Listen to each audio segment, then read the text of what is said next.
He is one of the 20th century's greatest aviators. He has played a major part in the evolution of flight, and in the process set records that will never be broken.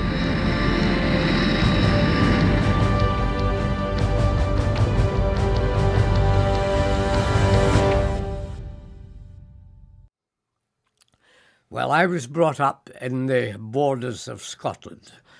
I was born in Edinburgh, but lived for a long time in the borders. And my parents were both from the borders of Scotland. So my background is entirely lowland Scottish. My father was in the Royal Flying Corps during World War I.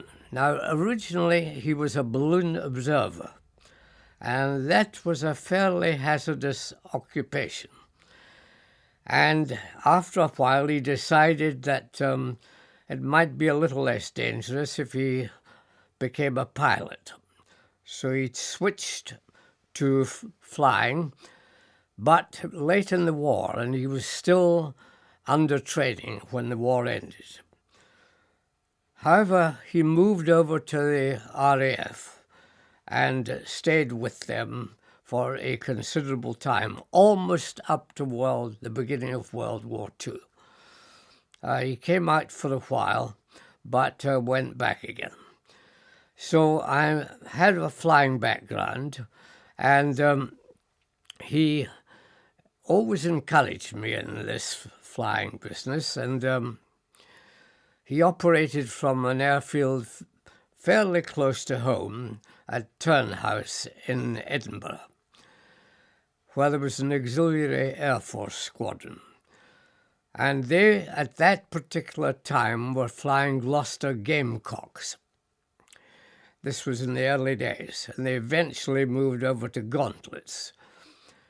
But when I was, I think, about 8 years old, he took me up in a Gamecock and sat me on his knee. And of course, at that age, I hadn't the leg length to reach the rudder pedals, so he let me handle the stick a little. We didn't do anything aerobatic or anything like that. It was just fairly straight and level, give me a feel for the stick, etc. And generally encouraging me to take an interest in aviation, much to my mother's horror, I may say, who got involved in the tug-of-war in this business of my interest in aviation. But she died when I was 13.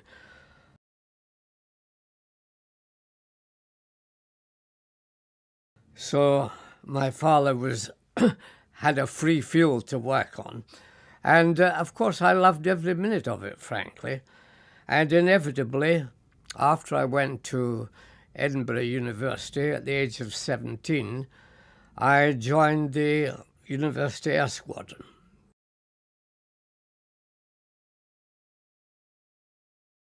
My father was in an organisation which was often set up after World War I of former combatants meeting to exchange their experiences and just generally socialise. And the leader of the group in Germany was the well-known aerobatic pilot Ernst Udet. So we went there, and my father asked if he could bring me. So by this time I was 17, and that was quite acceptable to them. And so we went with the joint purpose of watching the Olympics and enjoying the socialising with the former Luftwaffe. And Udet was a total extrovert, delightful guy to be with, because he didn't speak very good English at this stage. And I spoke just what I would call schoolboy German at that stage. And however, we clicked very well, and he was extremely friendly. I had rather feared as a young boy I might be brushed aside with all these elderly aviators, but on the contrary, they were very welcoming.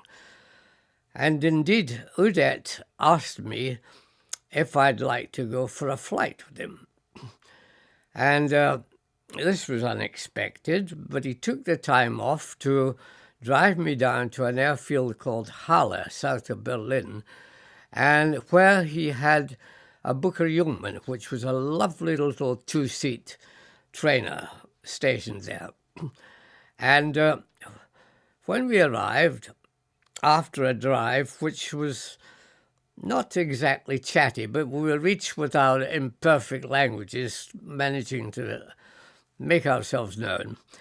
And when we got there, he strapped me into the rear seat of this aircraft, and he was particularly careful in doing this. I thought, in fact, he was a bit over-anxious that I was properly strapped in, but I was to find out why later.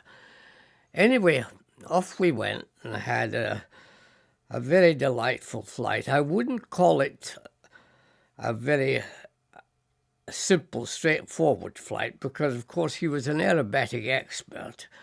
And I realized why I was strapped in so well.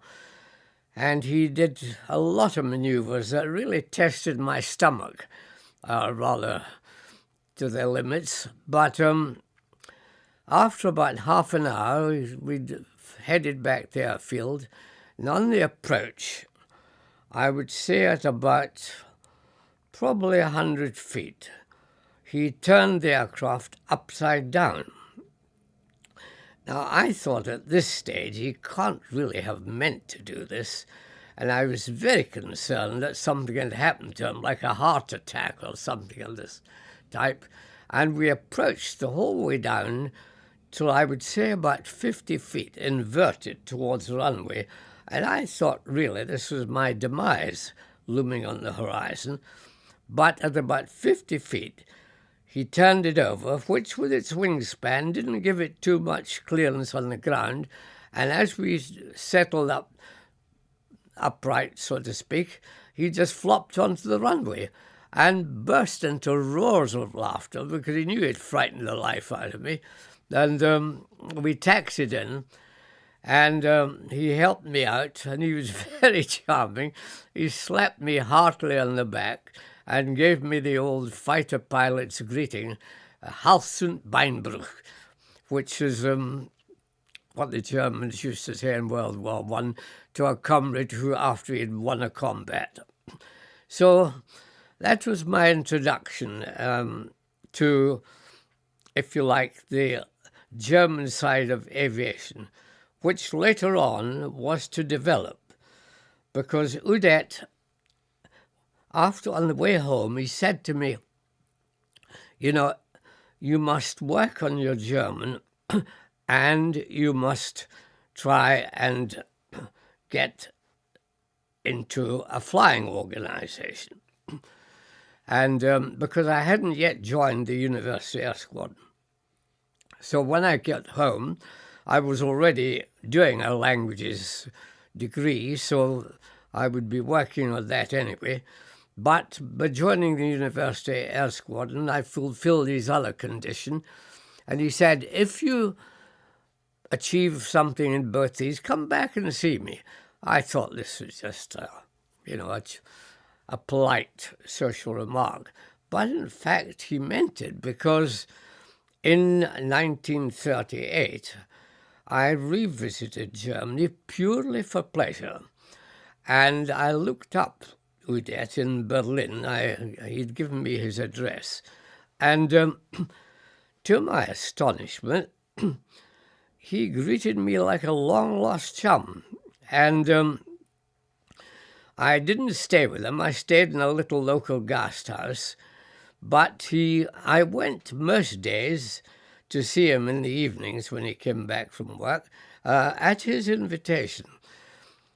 And his house, frankly, was like the waiting room at Manchester Central Station, because the people were coming and going all the time, and most of them personalities in the then emerging Luftwaffe. So it was quite interesting. For example, there were people like Werner Mulders, Hannah Reich, designers, for example, Winkle occasionally appeared. So, and one of the most impressive chaps was the young chief of the air staff called Yashonik. And he was a very good-looking chap and spoke very well and was very interesting. So there was no restriction on the conversation. Either they thought I wouldn't understand it all, although by this time I was beginning to be pretty good in German, and I conversed with them in German, not in English.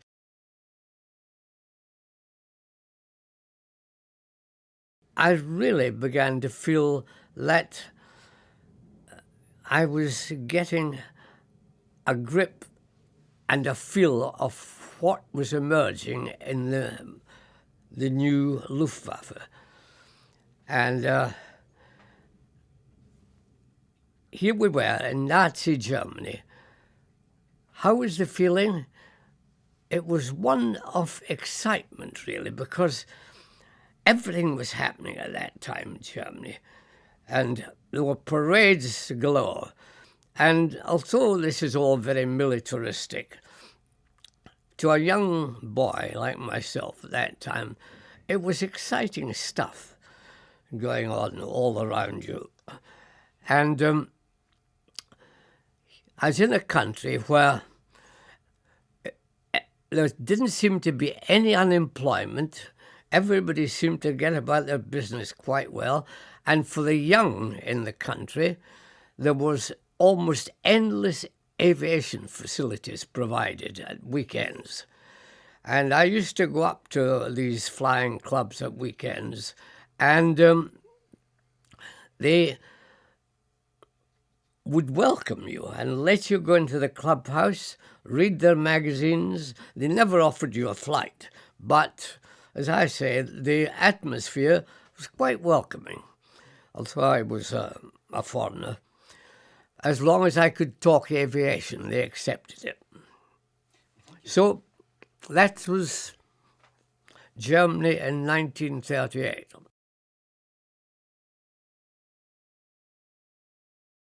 Of course, I had to be trained, and we were training then on what was a fairly new trainer, the Miles Magister.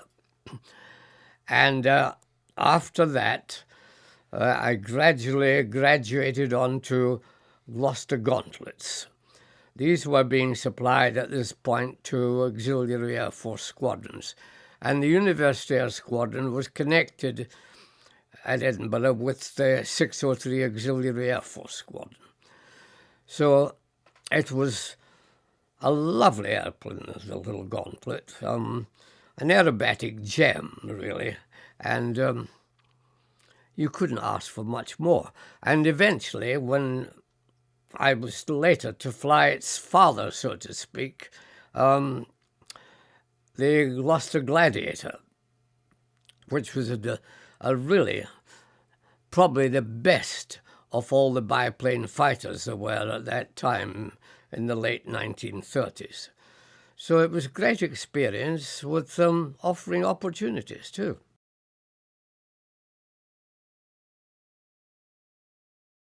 When I was at university, it was a 4-year course, my honours degree in modern languages, and during the early stages, the Foreign Office used to visit the university, the languages department, looking for possible bright boys to recruit.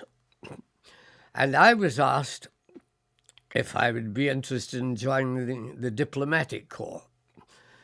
And I said I was, and they said, well, what it will involve is in your penultimate year, That'll be the third year of your course.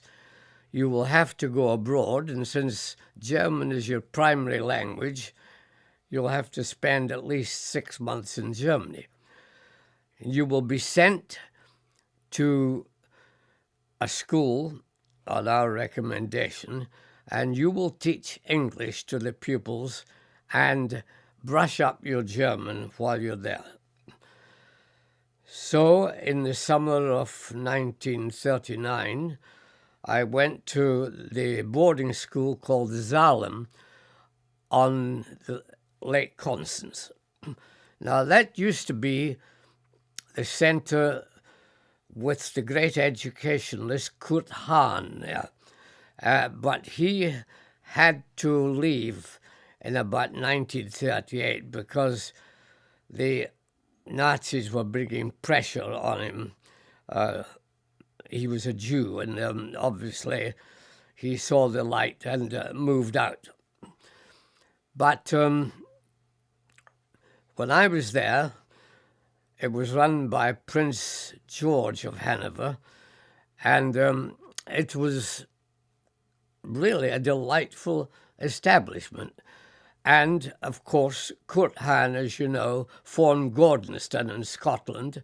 So you can compare Salem, in a way, with Gordonston as it is, or as it was in its early days.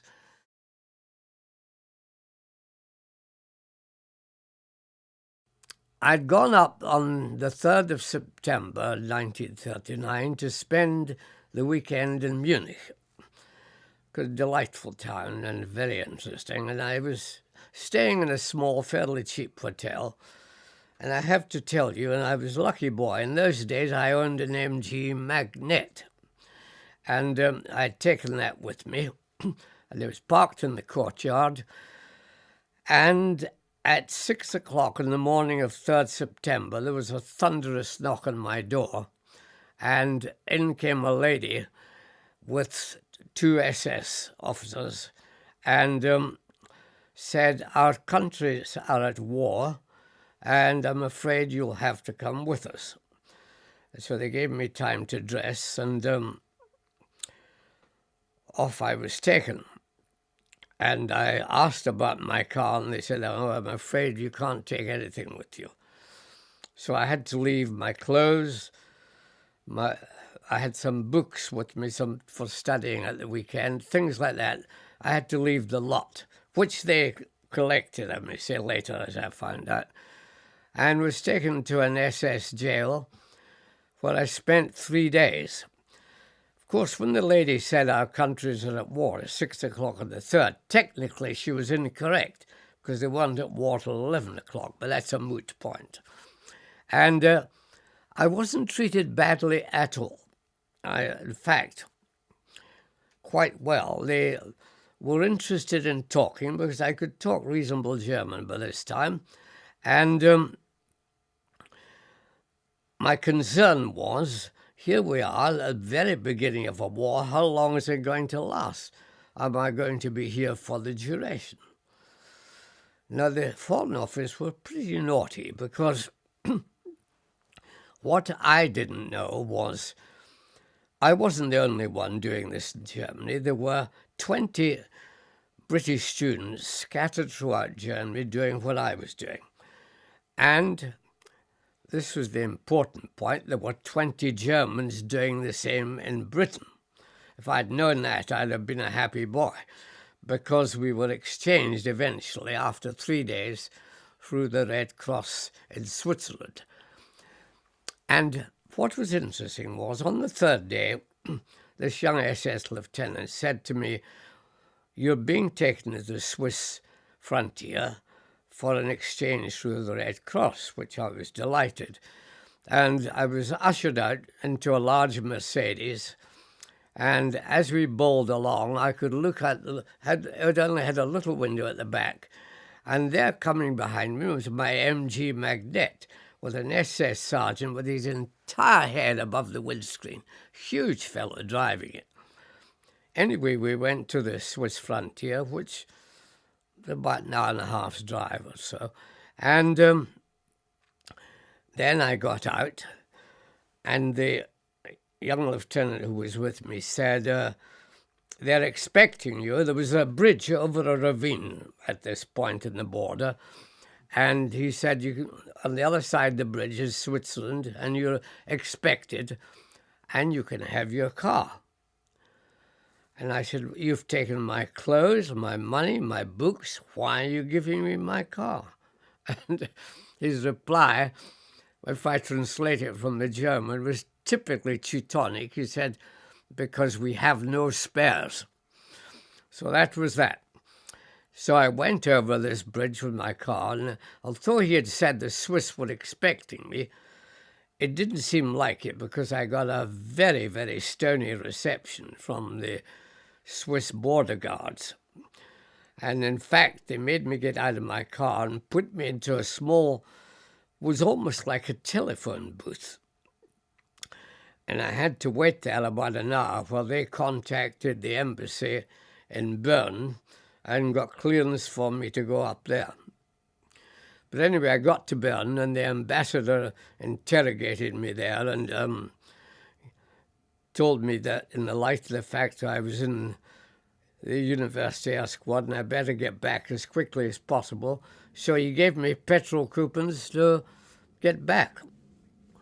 And I got to Calais, and the RAC man at Calais said, you can't take your car because there's only military vehicles allowed.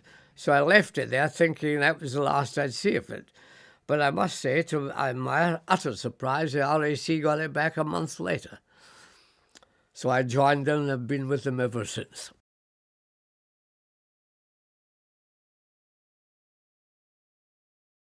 Of course, I had to report to the RAF, and this was the period of what's called the Phony War. Well, there wasn't much activity going on operationally, and I, being young and keen, found this inactivity very boring, frankly.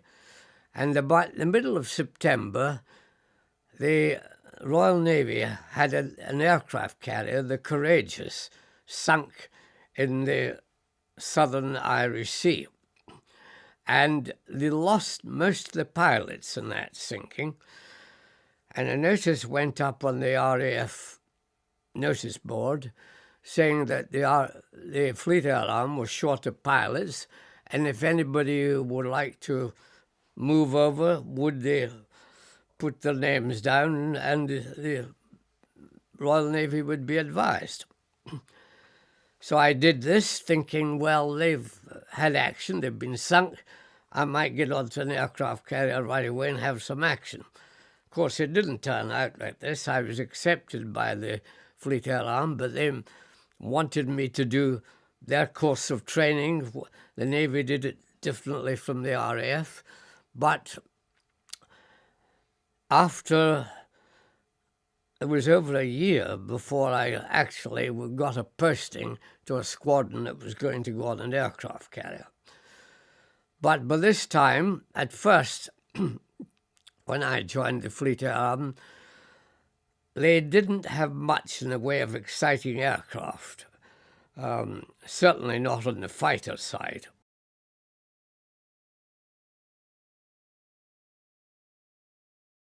By the time I got my posting to my first squadron, the Americans had offered us from their stock of aircraft, naval aircraft, a thing called the Grumman Wildcat on lease land. Now, this was an exciting airplane for us because it was, if you compare it, probably up to the performance capacity of the Hurricane, which was the RAF's top fighter at that time. So it was very exciting to be drafted into a squadron that had this aircraft, because it was a first-class aircraft, rugged, good firepower, specially built for deck landing, for the naval environment. So it was absolutely perfect for our choice.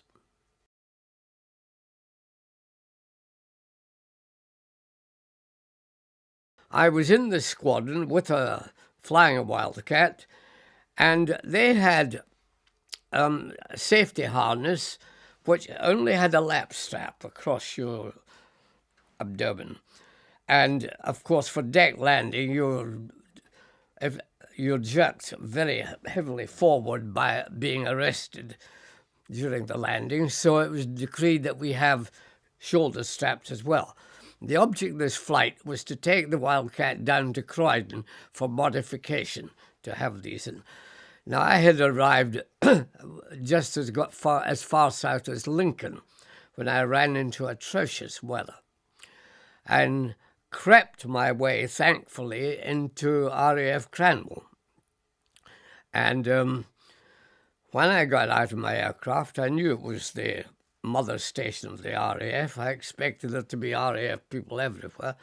To my utter surprise, there were just hordes of civilians around. Few RAF uniforms, but mainly civilians, in large numbers. So I wondered what was going on. But they all played like Guy Hawkes conspirators. Nobody would tell me really what was happening on the station. And there was obviously something afoot. Anyway, next day, I was roomed, incidentally, with a flight lieutenant in the RAF, who it turned out in later life was to be the very involved in what was happening. And I'll explain in a minute. But next day, when I got up, I walked down to the airfield, to the air traffic control, and the weather was still pretty bad, probably a cloud base of about 300 to 500 feet. And they asked me if I'd do an weather test rather, just to get up and see what the cloud base was. So I did this for them. And I noticed a lot of activity from the air. I could see this activity at one hangar. And but the hangar doors were closed and I couldn't see anything inside. So in the course of the day, I did 3 weather tests for them. And finally, around about 7 o'clock in the evening, it was beginning to lift. And there was furious activity at this hangar. And they eventually rolled out an aircraft, the like of which I'd never seen before, because it had no propeller on it at all. It was a quite tiny little aircraft, and it had an engine, when they started it up, made a rather piercing whistle. And, of course, this was Britain's first jet aircraft, the Gloucester E-28-39. And the pilot taxied out the runway. It was a tricycle, too. That was another unique factor for us. And I watched this thing take off.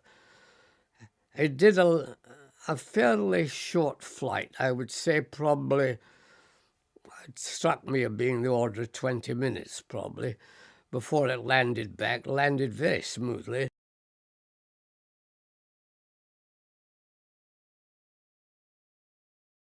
I realized then that when it landed, a huge horde of people dashed over and surrounded it, and prominent amongst them was a wing commander in RAF uniform who, as I found out later, was called Whittle.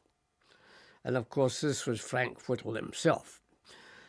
So that was my first ever connection with the E-28-39. And although I didn't actually speak to Frank Whittle, I didn't get near him, at least I'd seen the great man. And of course, both these things, the airplane and Whittle, were to play quite a part in my later life.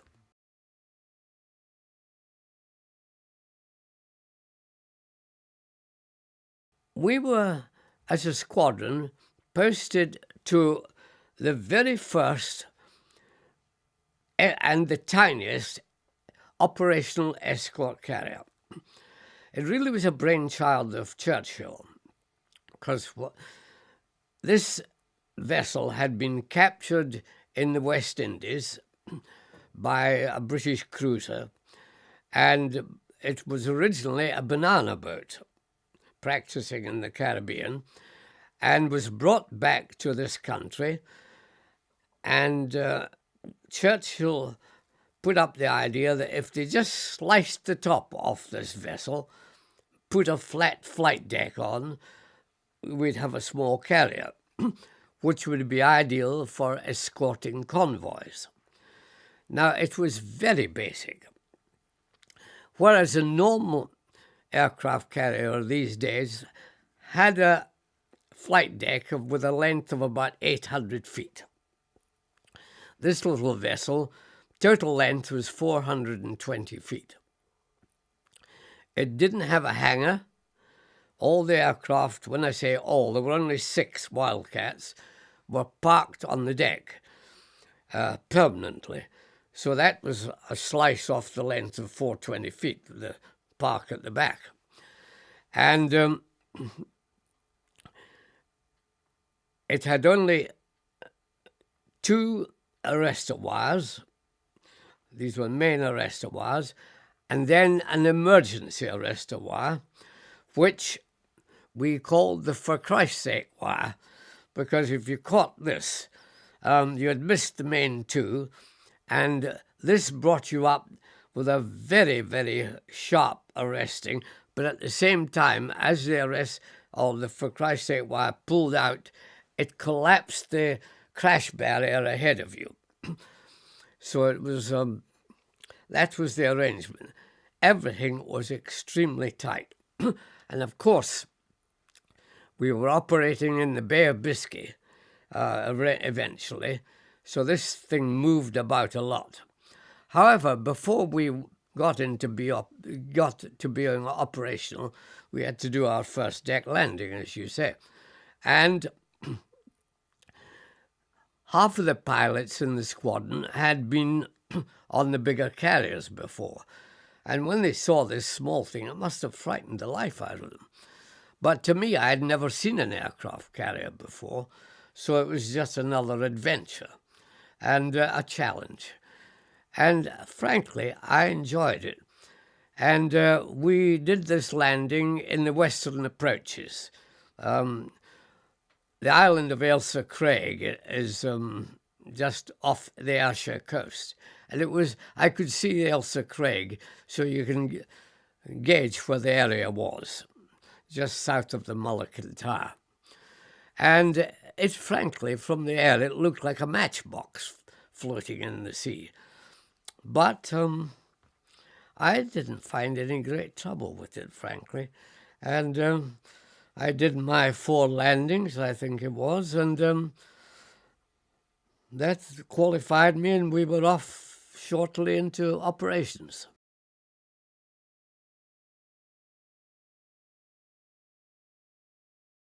We knew we were going to have a rough time because, as I said, the Bay of Biscay is noted for its bad weather and heavy seas. We also knew we were up against a formidable enemy because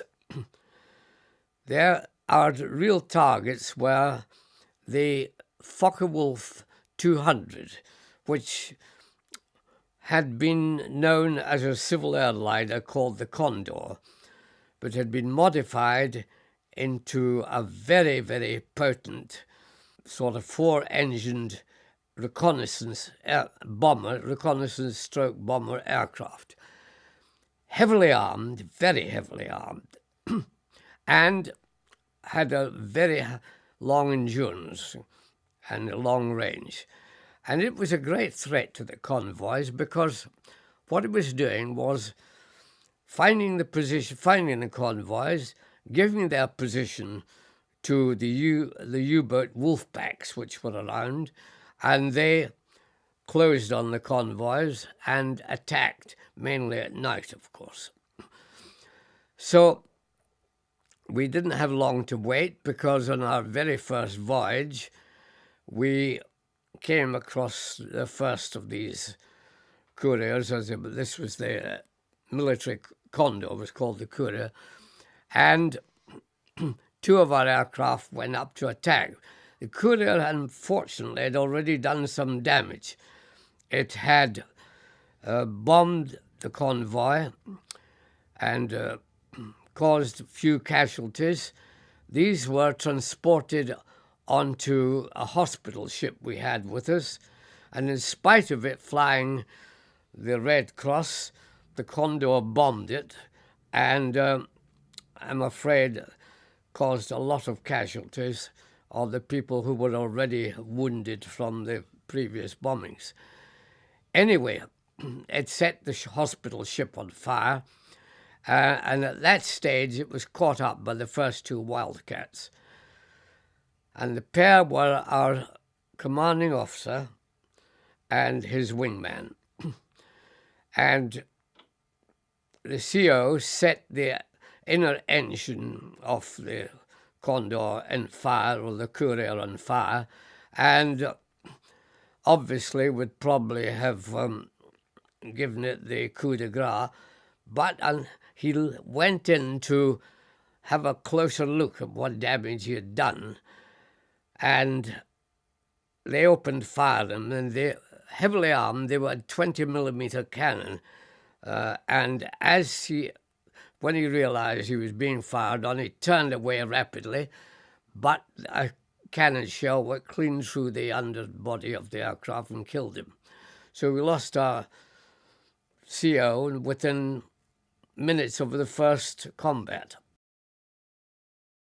Yes, it is electrifying, and you feel a little helpless because you know that your bullets, even though the Wildcat had .5 bullets, you know very well they're not going to penetrate the hull of a submarine.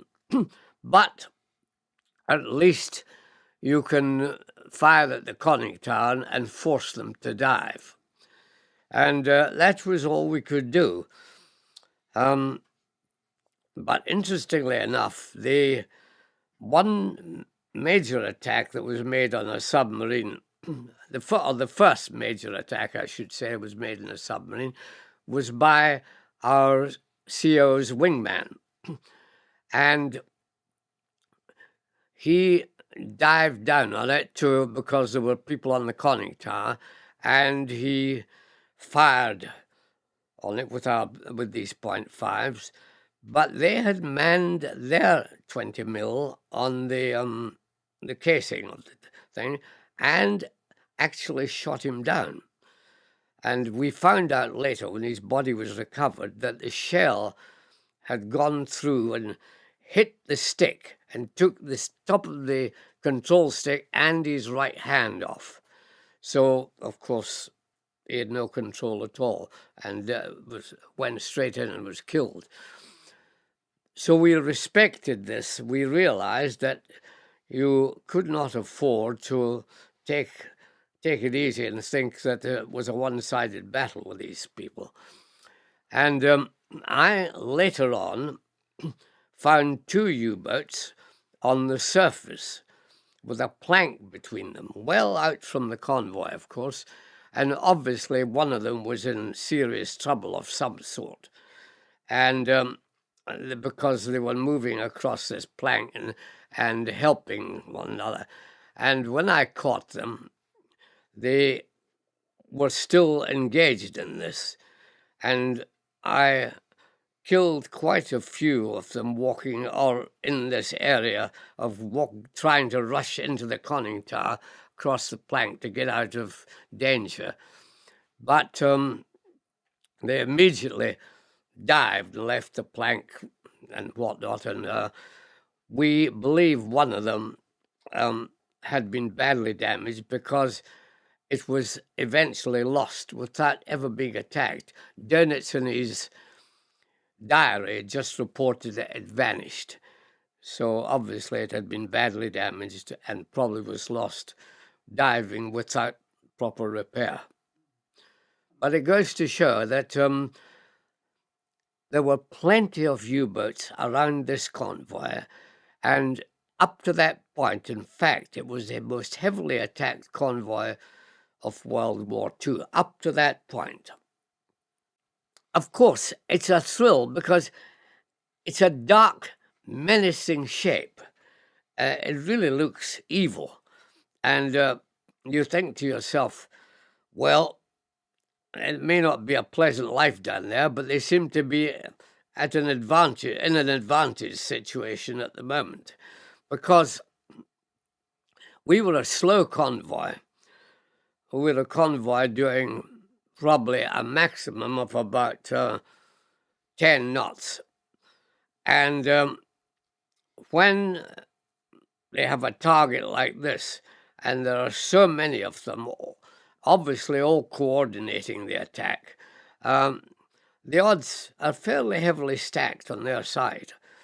We were very fortunate in having probably the best convoy protection commander of the war in Commander Walker, who became very famous as the for his anti-submarine attacks. He was very much on the ball, always alert, ready to go for them and take on any challenge, even ramming a submarine at the expense of his own boat, damaging heavily, but he would go for them. And they were difficult to get, because I've seen a situation where the submarine was actually turning inside the circle that a corvette could turn in, so they were highly maneuverable. And Walker was, as I say, always ready to attack, and he knew we were being heavily targeted all the time. So it was a tense situation. We had some very difficult weather, and while it was difficult for the pilots, the back end of the vessel, the worst we had was it was moving through an arc of 60 feet. Now, that was virtually impossible for landing, but we were up there and had to get back. You could take off, provided the timing was you waited till the vessel was on the upswing, then charged up, you were going uphill, and then it would gradually come down, and so you'd reach the bows by the time it was about level, and that was fine for takeoff. But deck landing was a very difficult business to judge. And we had a case of one of our pilots actually being hit by the stern as it came up and literally tossed into the air. The aircraft went straight over the side and into the sea, which was boiling at that time. But the corvettes rushed in and picked up the pilots, so all was well. But these were the hazards we had: high seas and a pitching deck. Now, bad enough for the pilots, but think of the poor ground crew. We had no hangar. These 6 aircraft were parked at the stern, tied down by cables at night, and were being serviced. The only time that they were available for servicing was in the dark at night.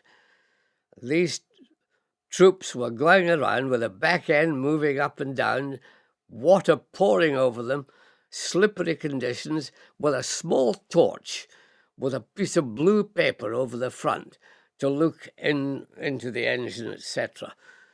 I think they were pushed to the limit, but they did all this without any moans or groans. Were quite remarkable.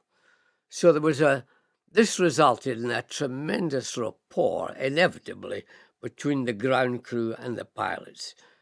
We knew as pilots that our life depended on these guys giving us a machine that wouldn't let us down in a very hostile environment. As I say, it was a matter of personal judgment doing a landing in these heavily pitching decks. You obviously would try to land on just as it got virtually to level, and then it would go down So you were running uphill, that would be fine. But to judge to that degree was extremely difficult. I was hit in the air by a 20mm cannon shell, which came from an aircraft. I would call it a random shot because the aircraft was a 4-engine. It was higher than us, probably a Condor, but it was just, we had just sighted it, were heading up towards it, was going into cloud, when this shell smashed through my windscreen.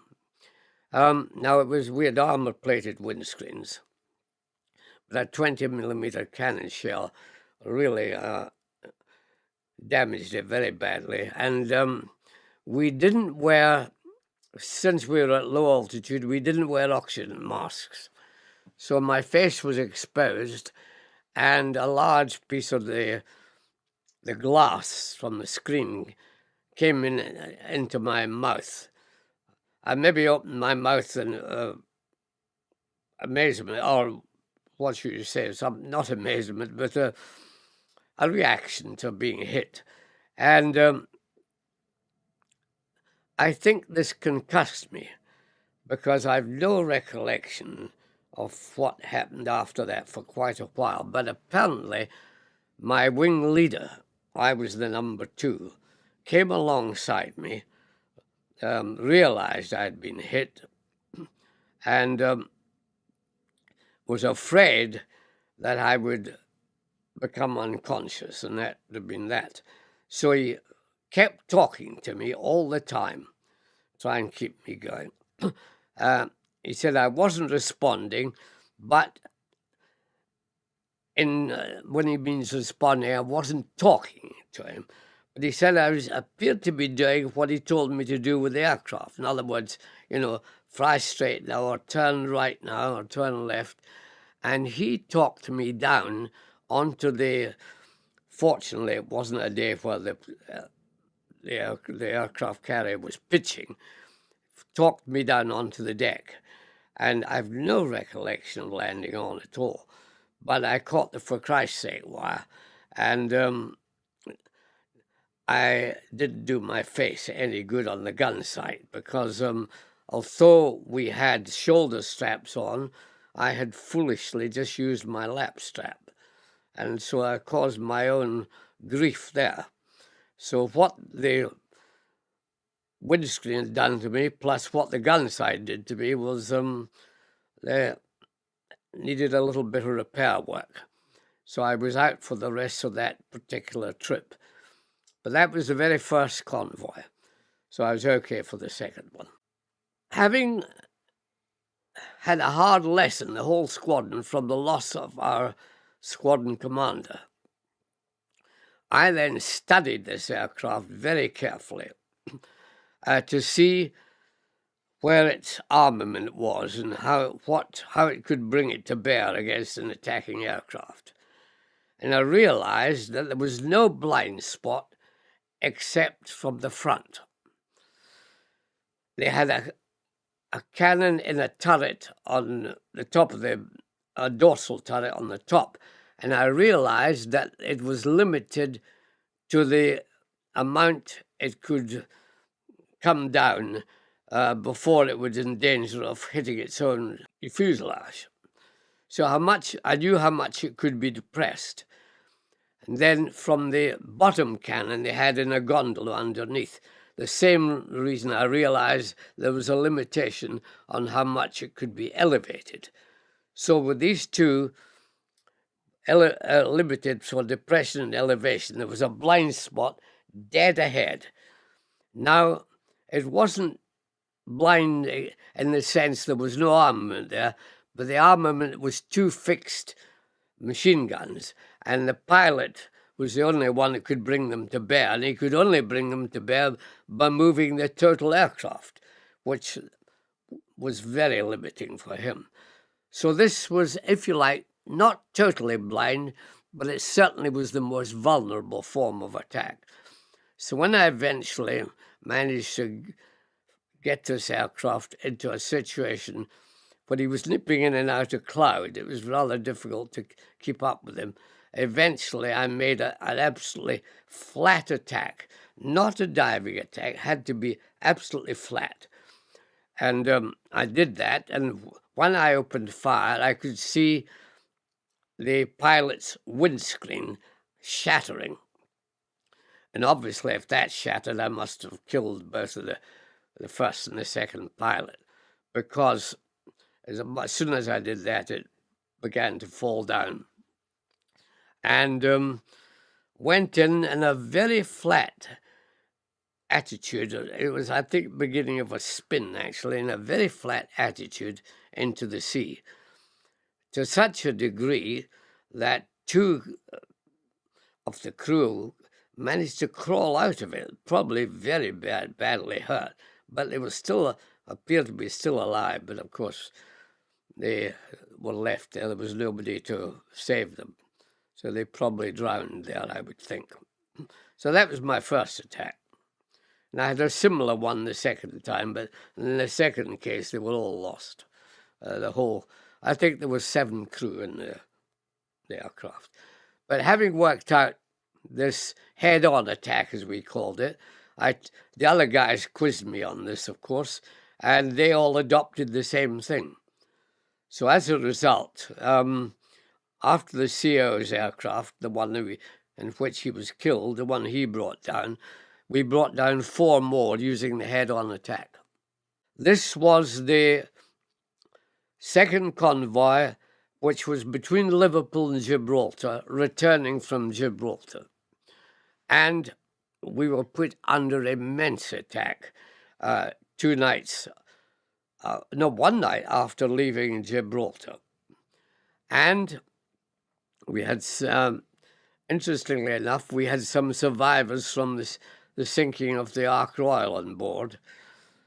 So they were into their second lot on this. And we were attacked, and we realized under heavy attack, and our captain made the decision. He had 2 options. One was that the carrier was normally, there were 5 lines of vessels, about 4 or 5 in a line. Walker would put the carrier right in the middle line, so it was furthest away from attack.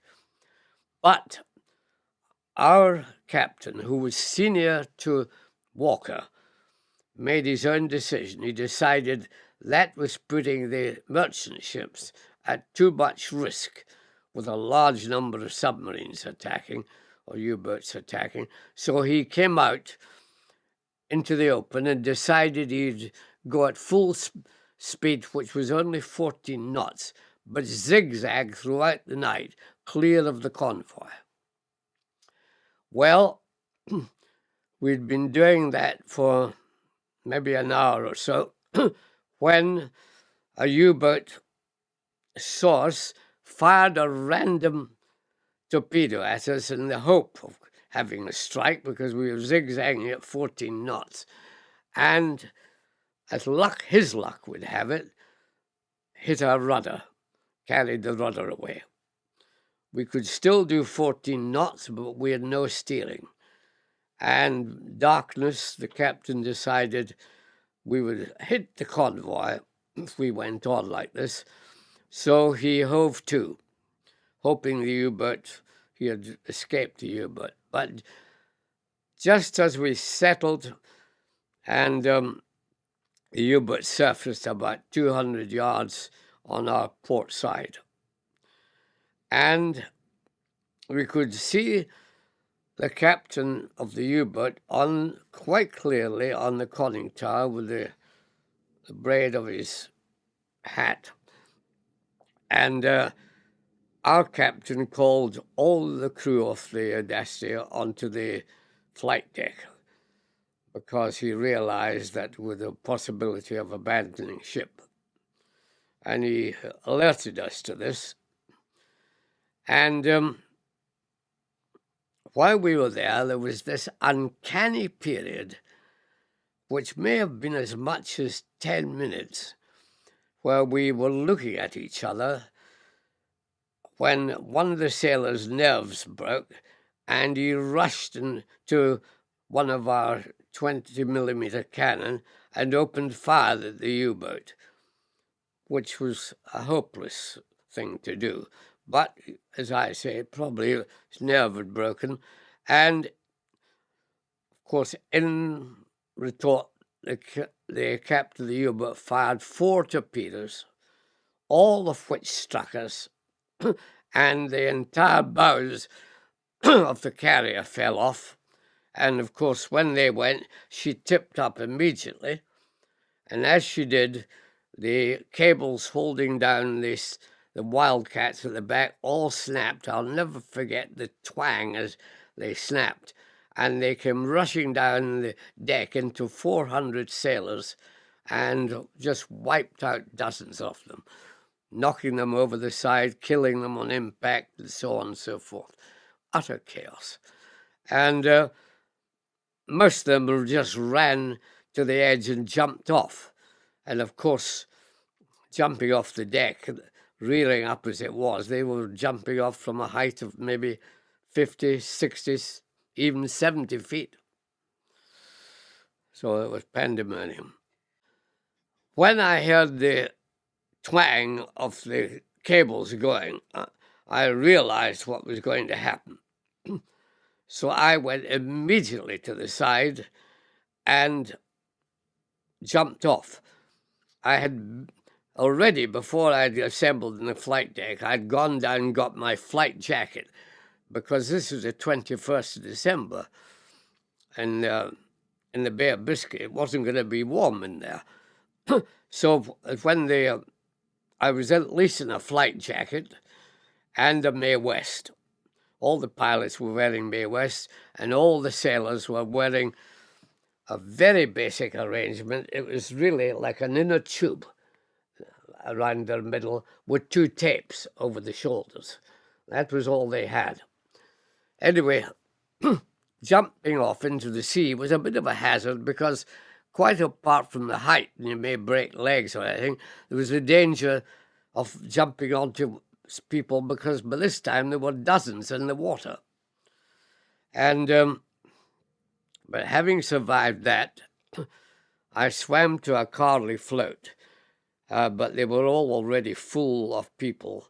And when I got to this Carly float, they have little looped ropes around the side. I held on to one of these, and we were all speaking to each other. We were quite just thankful to be in this situation, really. And the corvettes had arrived to pick people up. And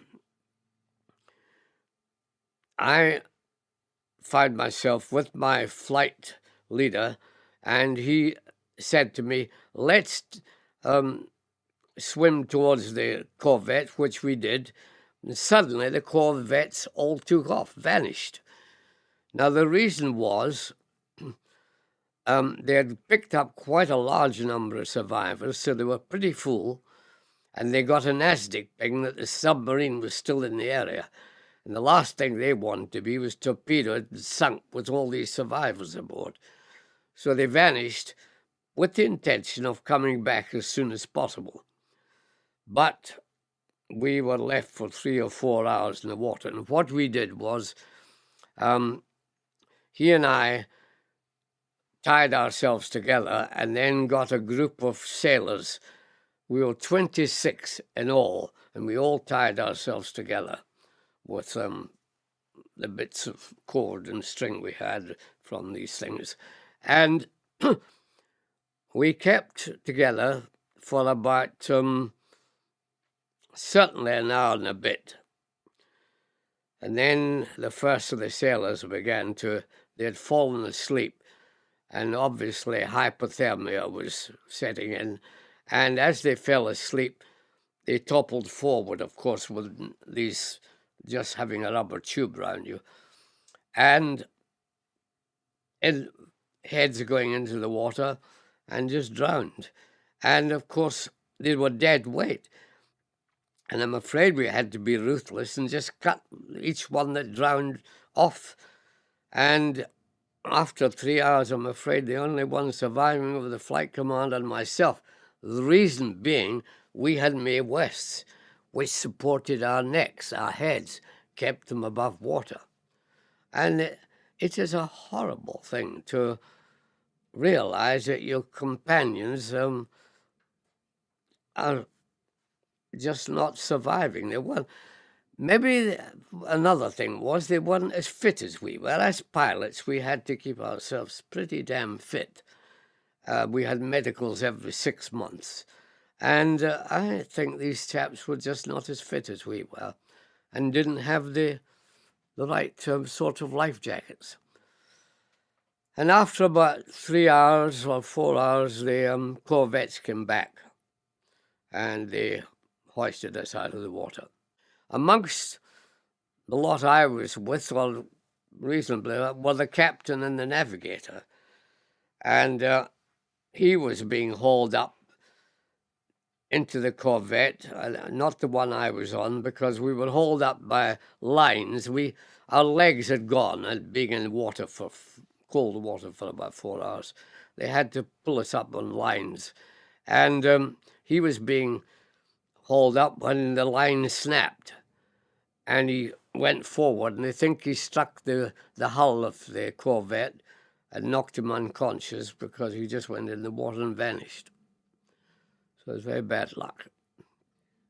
So we lost about a third of the ship's company, roughly. The squadron, obviously, we had about 2 weeks' leave, survivor's leave, and then we were all recalled to reform the squadron with Hurricanes at Yeovilton in Somerset. And having reformed and retrained, we were told we were going to another escort carrier, but one which had been built by the Americans in the Kaiser's shipyards. It was called HMS Avenger. Now, they came out in alphabetical order, so it was probably the first American carrier to come over, these escort carriers. And they went off to the Mediterranean, or we were to go to the Mediterranean. But just prior to embarking, I was told that I was required to be kept behind for a series of trials of Hurricanes and Spitfires on escort carriers. Now, why was I tossed into the test world?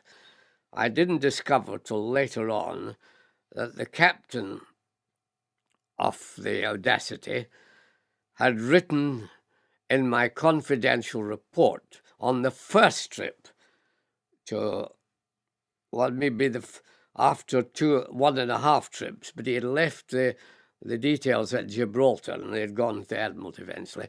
These were the confidential reports on the pilots. And he had said in mine that I had a facility for deck landing, and they should try and make use of this. So that's why I did realize at the time, that's why I was hauled out to go on this test job to see if a Hurricane could be landed on an escort carrier, and then a Seafire. Seafire and Hurricane had already been landed on big carriers, but these were half-size carriers. So both trials were successful. So from then on, I was allotted to this test unit called the Service Trials Unit for the Navy. And I stayed with them for over a year, and then was moved to the Test Evaluation Squadron at Boscombe Down. And I had just settled in there, had been about a month at Boscombe Down, when the naval test pilot Farnborough was killed deck landing a Seafire on wasn't a small carrier, it was a medium carrier. We had the small, the medium, and the large, and he was killed on that. So I got what is called in the Navy a pierhead jump from Boscombe Down to Farnborough. Obviously, things like the landings in Italy were coming up in the course of the war, and the Canadians were to be involved in this. And we were going to have escort carriers, of course, in this battle. And it was felt that the RAF may find themselves in a position where they were attacking land targets and were not able to come back to airfields because our army hadn't yet been able to overrun these airfields. So their only home to come back to was the aircraft carriers. Therefore, they should have some idea of how to get onto these aircraft carriers. So I was sent to Kenley, to the Seafire wing, to the Spitfire wing there, to teach the Canadians or give them some idea how to land on a carrier, the technique involved. They were not very receptive. They were heavily involved in their own kind of wars with Spitfires, and which was mainly ground attack work, but also in combat with 109s and 190s. And Canadians being what they are, the only way I could get them to agree to do some deck landing training was they said, we'll do one for every sortie you do with us. So this was the deal. And so I did a few what they called rhubarbs and things like this over in France. But it was an insight into the sort of life they were leading, and which was quite hectic and quite dangerous. And there were shoals of 109s and 190s around, so one had to keep one's wits about one to survive. So I had a very short spell with them, probably just under a month, I think. The fighter sweeps were new to me, of course, and to see large numbers of aircraft like this, I don't see how people could be frightened, because there were so many aircraft and all doing the same thing, and you felt this is tremendous to have all this support with you, and you're not a loner in there at great risk. You're all going in together, and I got into the spirit of the thing, and terrible thing to say, but I enjoyed it, frankly. And you're not supposed to enjoy wars, but there you are. It's the spirit gets to you. These were a pretty happy-go-lucky bunch, the Canadians. They really were. It was enjoy today because there may not be a tomorrow. That was their attitude to life. When I got to Boscombe Down, I had been almost entirely a single-engined, piston-engine pilot. And suddenly I was thrown into a place where twins and four-engine aircraft abounded. So I had to have my experience extended a bit. And the powers that be there determined I should do this as quickly as possible. So I was popped onto twins and then onto four engines, which was very fortunate because I'd only been at Boscombe Down, I say, just a month, when I got a phone call from the Admiralty, but they rang me up and asked me if I thought it was possible to land a Mosquito on a carrier, twin-engined aircraft. Well, I had minimum twin-engined experience, and but with all the brash sort of, if you like, confidence of youth, I said, oh, yes, I'll do that. And so they said, right, you're on your way to Farnborough as a replacement pilot. And they told me the pilot there had been killed. So I arrived at Farnborough on the 17th of January, and I had never even seen a mosquito till I got to Boscombe Down. And I hadn't flown one till I arrived at Farnborough. So I had to learn to fly the aircraft and work up on it to land it on a carrier. Now, I didn't realize what I was up against, but here I had experienced boffins at Farnborough, and they called it Mission Impossible, because you land an aircraft on a carrier. Your approach speed is about 1.1 times or 1.15 at the maximum times the stalling speed. The stalling speed of the Mosquito, with everything down, was 110 miles an hour. And the boffins at Farnborough, who were in the Naval Aircraft Department, said that the maximum speed that the arrestor wires would accept a Mosquito on a carrier was 86 miles an hour. The stalling speed is 110, so I should have been landing on at 115 or so, and they wanted me to land on 86, which is below the stalling speed.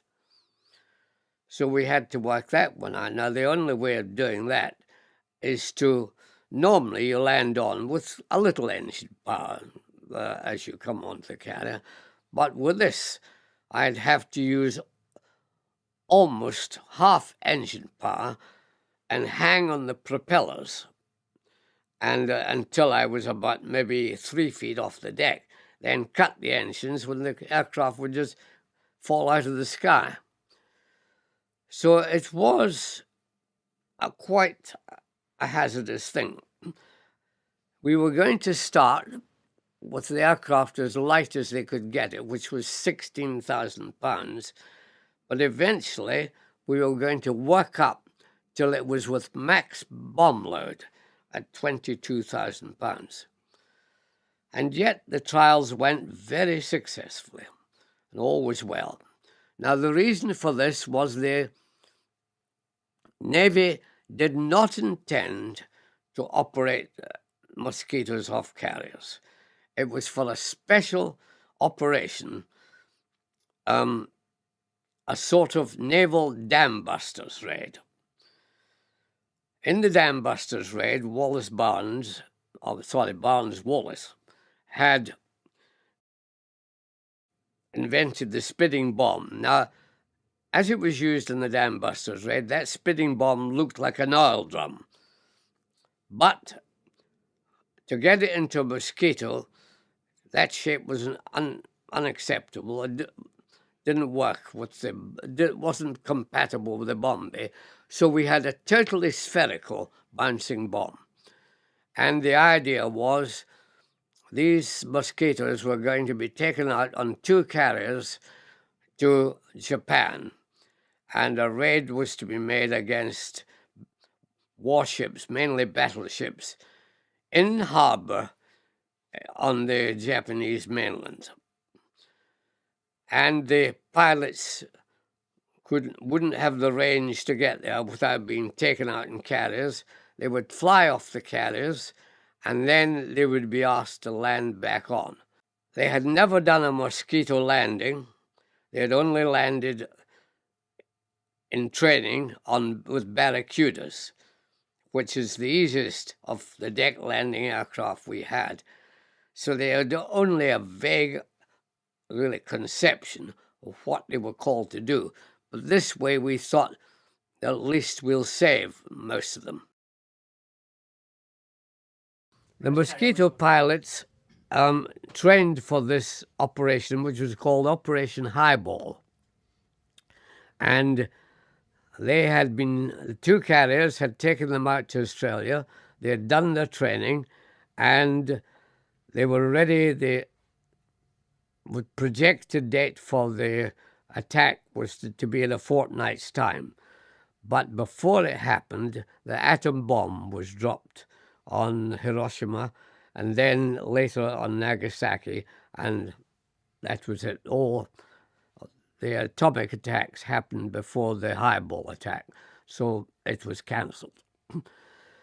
In many ways, I think for the pilots, fortunate, because I don't know how many would have had rather serious trouble trying to get back on the carriers.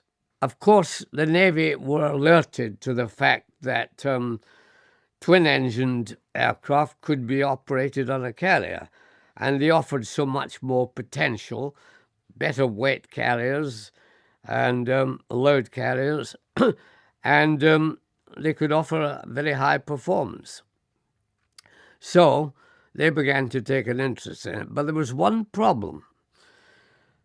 If you lost an engine on a twin-engine aircraft, it was virtually impossible to get it back on an aircraft carrier, because at the speeds at which we've talked about, 1.1 times the stalling speed, you cannot control an airplane at that lower speed with one engine out. The torque of the live engine overcomes it.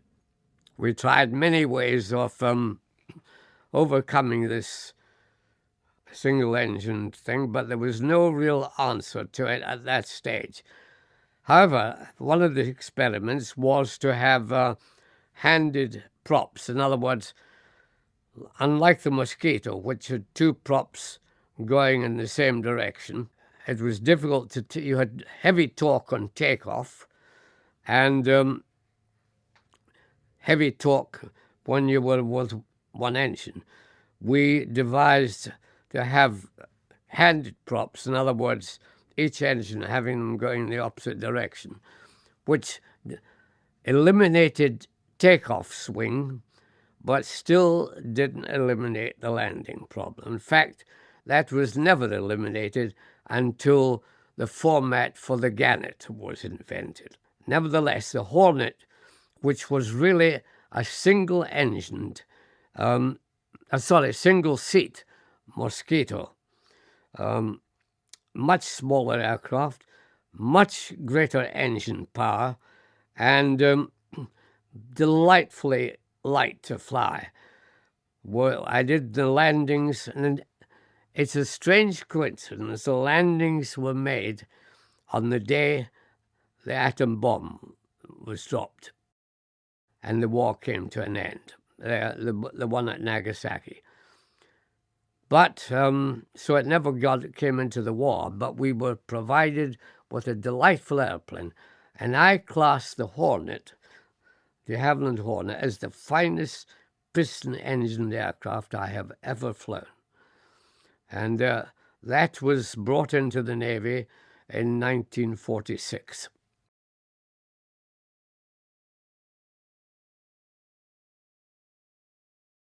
When the war in Europe had been basically at what we call low to medium level, that is to say heights not much above 20,000 feet.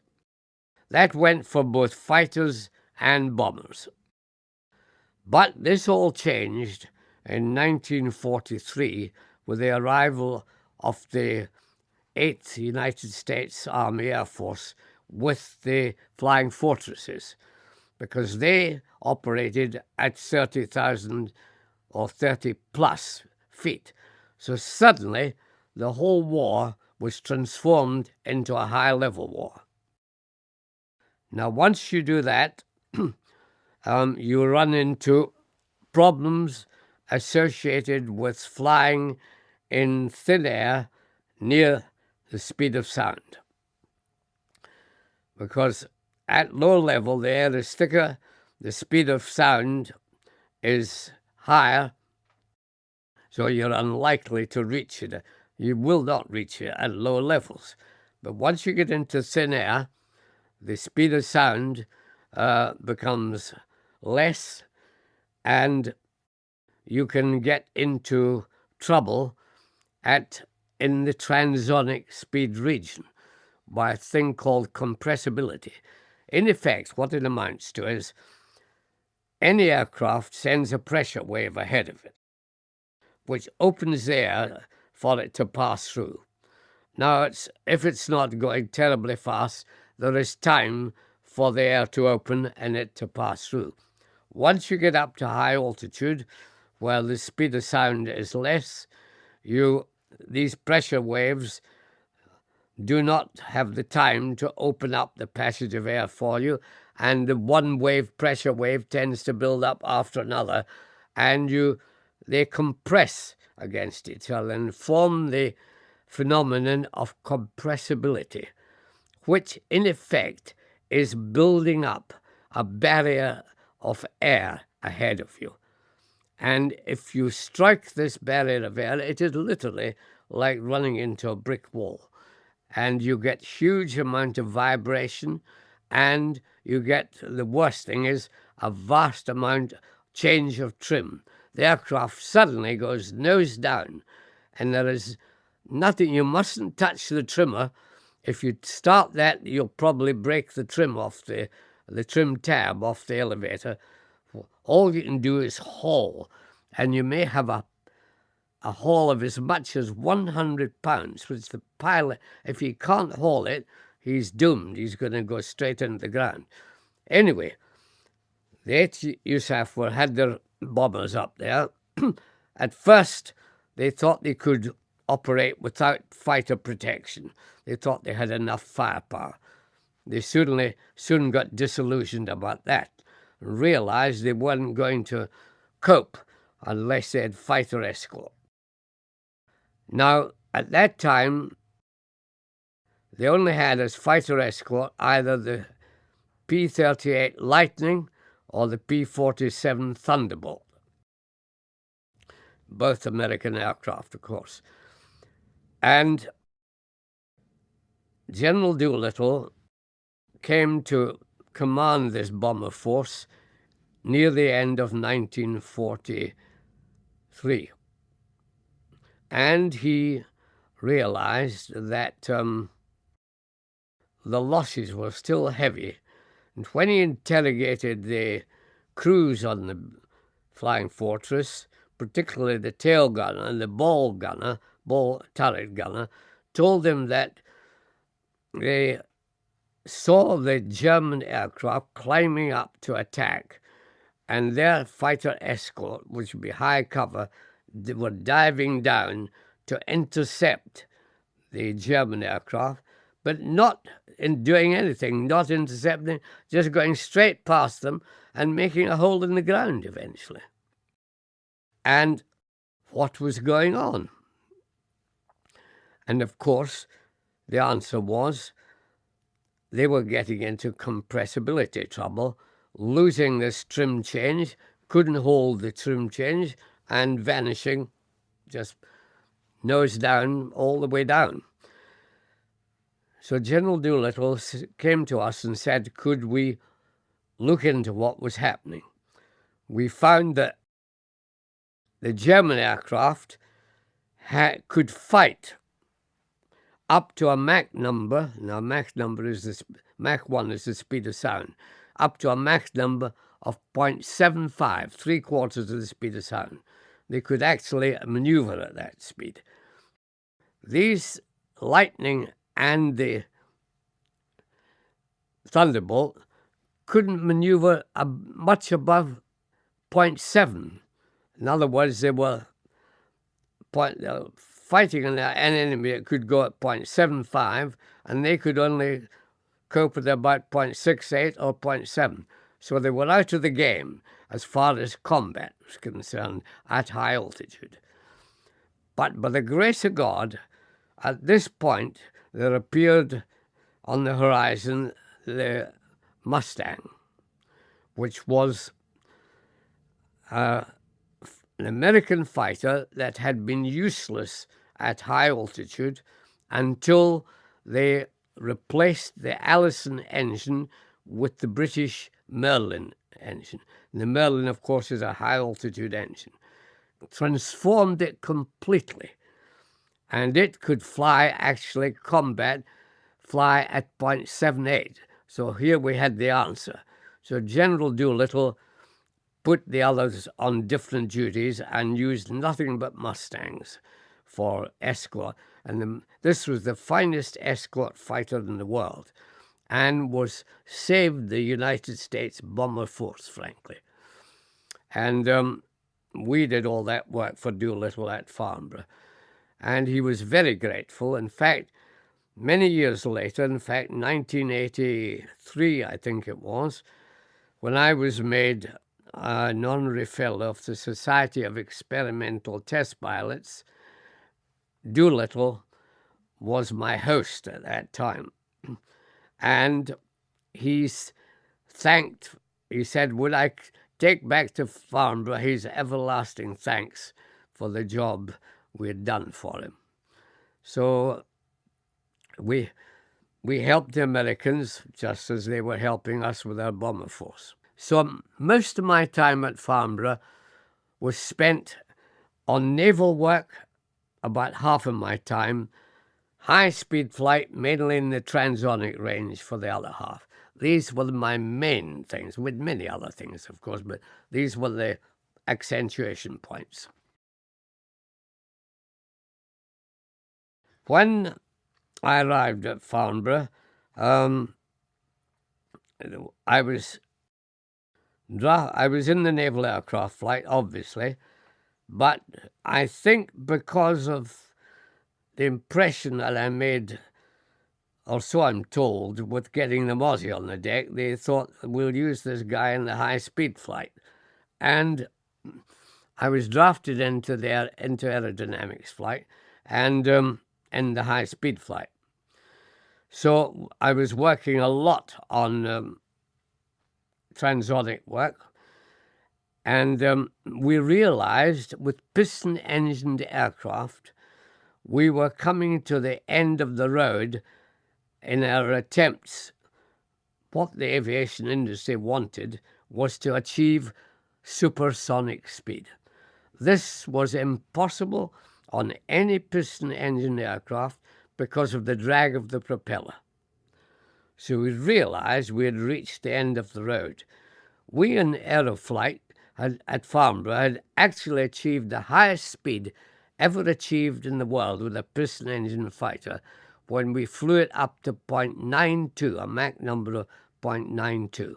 It's never been beaten, that flight. So where were we going from there? Well, just as we reached the end of that road, a new road opened up, the first jet flights, the E-2839, etc.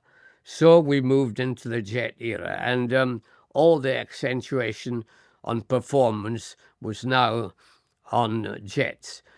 And we were spurred on by the realization that the Germans were ahead of us.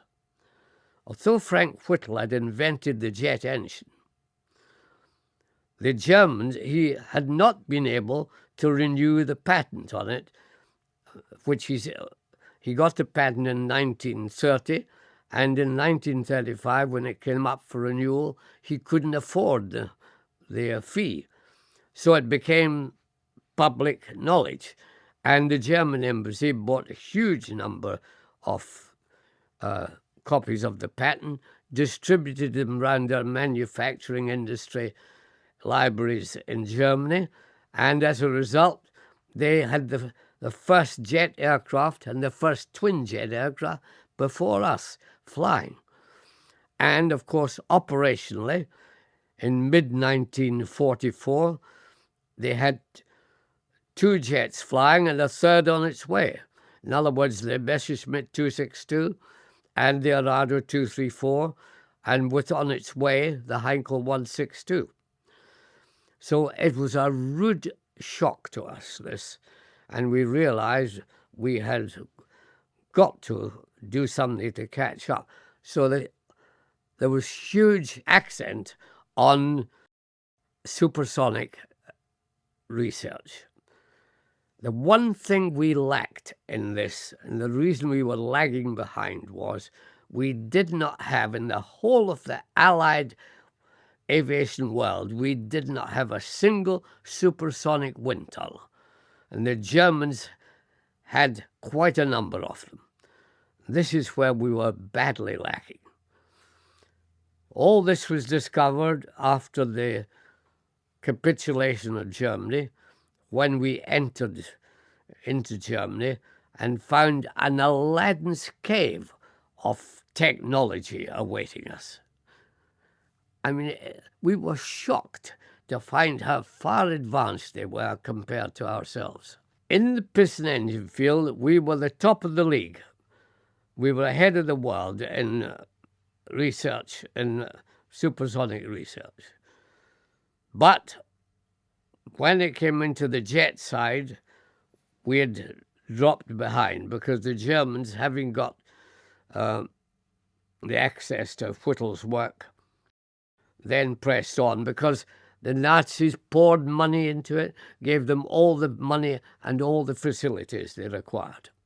Frank Whittle, well, I talked a lot about all this because one of the things we realized once we got the intelligence that the Germans were in the game, at first their original jets were working on the same principle as Frank's jet, and that is of centrifugal flow. And I said to Frank, look, the Germans started off with these, but we know now that in their more advanced aircraft, they've gone axial flow.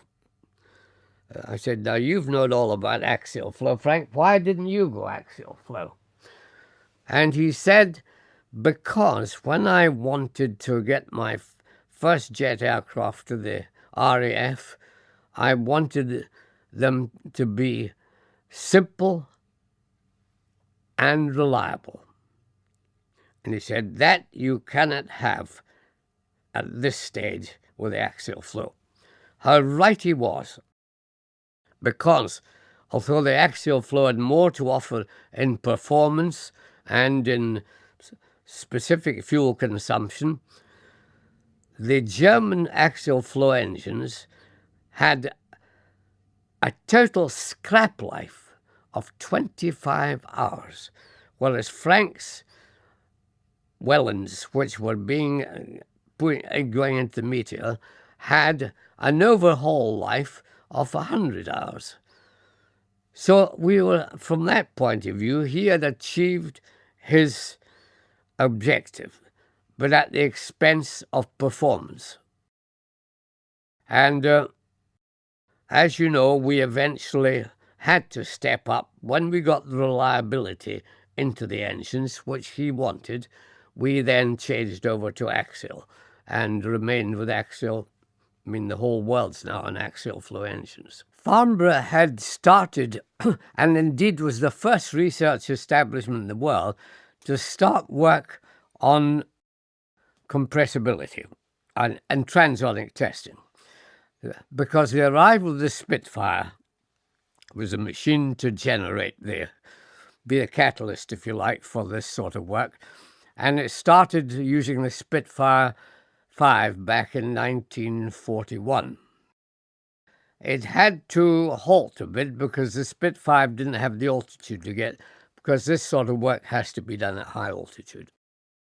And eventually, with the increasing performance of the Spitfire, this went on until in 1943, Farnborough realized that perhaps they had the key to supersonic flight. So they issued a specification in 1943 for a supersonic research aircraft.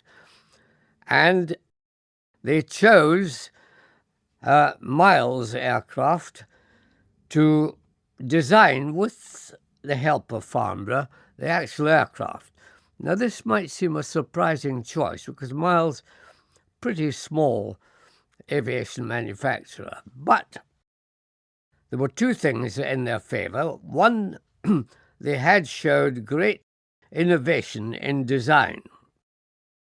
And secondly, at that stage in the war, there wasn't any other manufacturer who could take it on. They were all so busy with full production for wartime. So it was stuck with Miles, and one has to say they made a very good job of it. Fundamentally, it had three basic characteristics, which the first one was it had a special engine to be built by Frank Whittle, which was a turbine fan with reheat and also an athergid element in it. And this was such that if we could get up to speed and the athergid took over, we believed we could reach 1,000 miles an hour.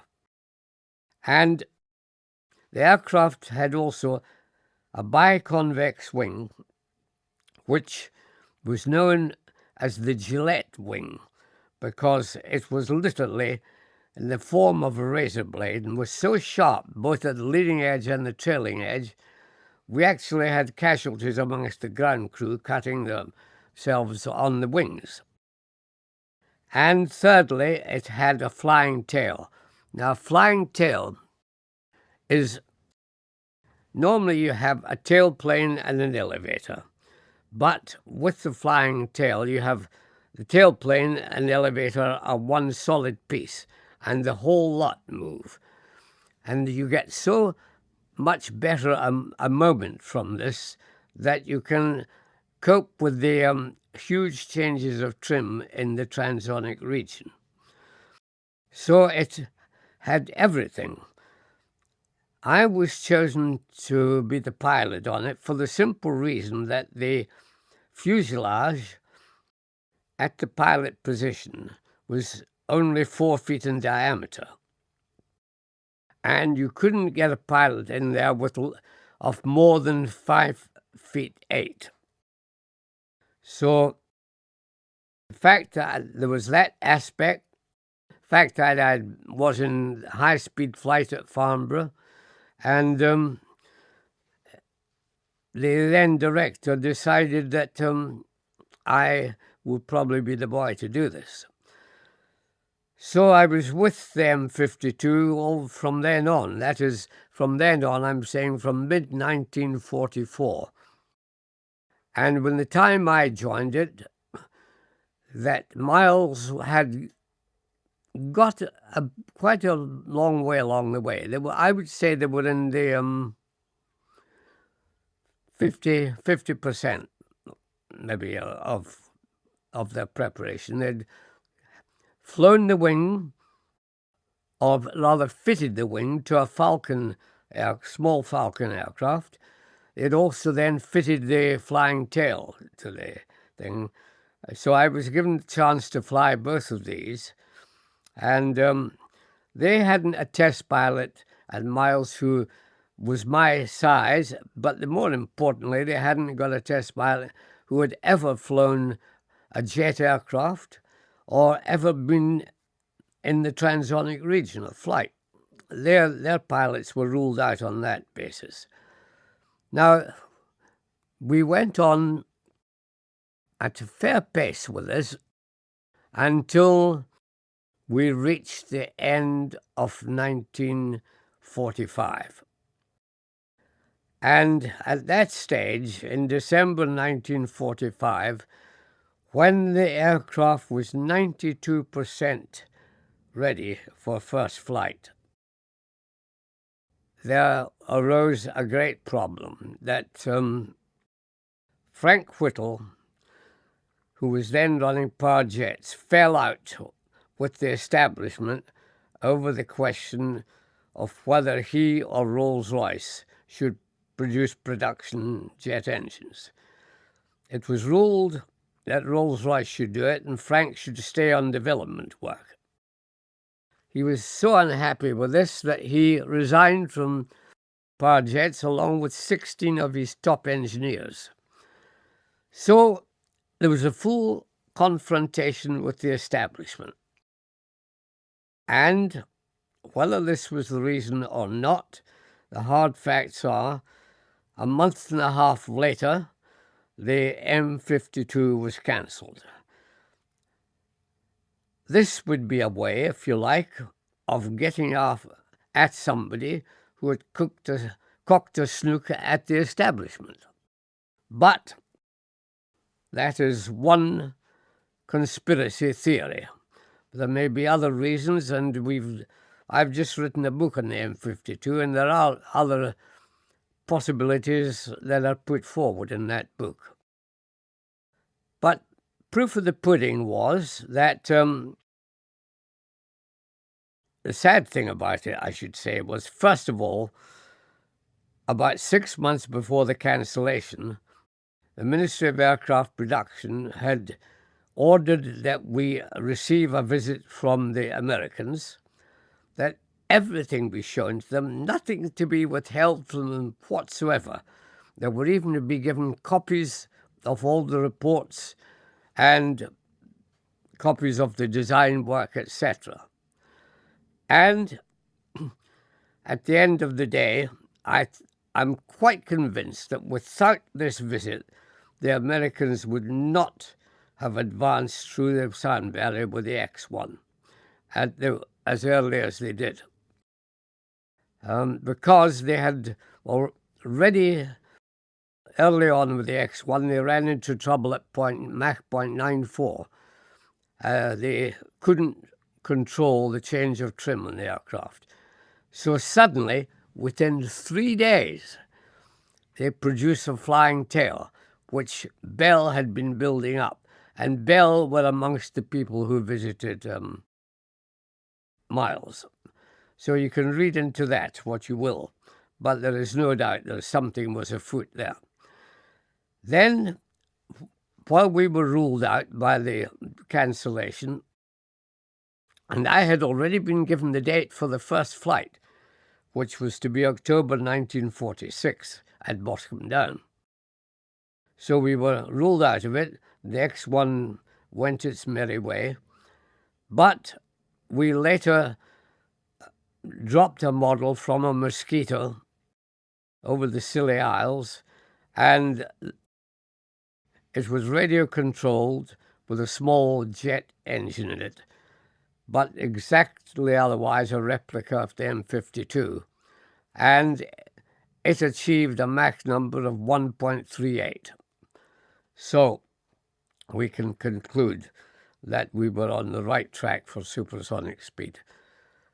Now, Mrs. Thatcher, or Baroness Thatcher as she now is, was so upset when she came into power by what had happened that she issued a white paper on the subject, saying it was one of the most disastrous decisions and had led to us losing our position of prestige in aviation. So it's a sad story. This is the terrible thing about it. There was no prior notification given either to Miles or to Farnborough. And I was hopping mad, frankly, when I heard the decision, and went round to see Ben Lockspizer, who was almost my next-door neighbour, and at Farnborough, and of course who was chairman of the supersonic committee that made the decision. And I got no change out of him at all.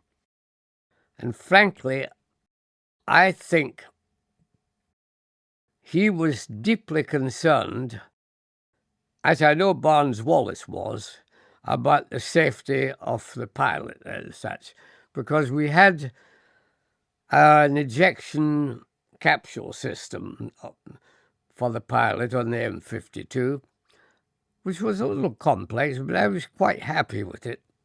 Seemed to me to be practical, and we had made tests on it, and it had been passed as fit for the second flight. The first flight was merely to be a proof of concept, and the second flight was to be the actual attack on supersonic flight. So we were approaching it in the right way, but as I say, I got no change out of Sir Ben, nor did I get any explanation as to why the cancellation took place. One can only assume that we would have accepted the prestige of it in the same way the Americans have, perhaps with less ballyhoo, but obviously it was a big milestone in the history of flight, as it's turned out to be for the Americans. And I think it was certainly well within our grasp and taken away, and this is the galling thing, for a reason that up to today we are not sure why it was done.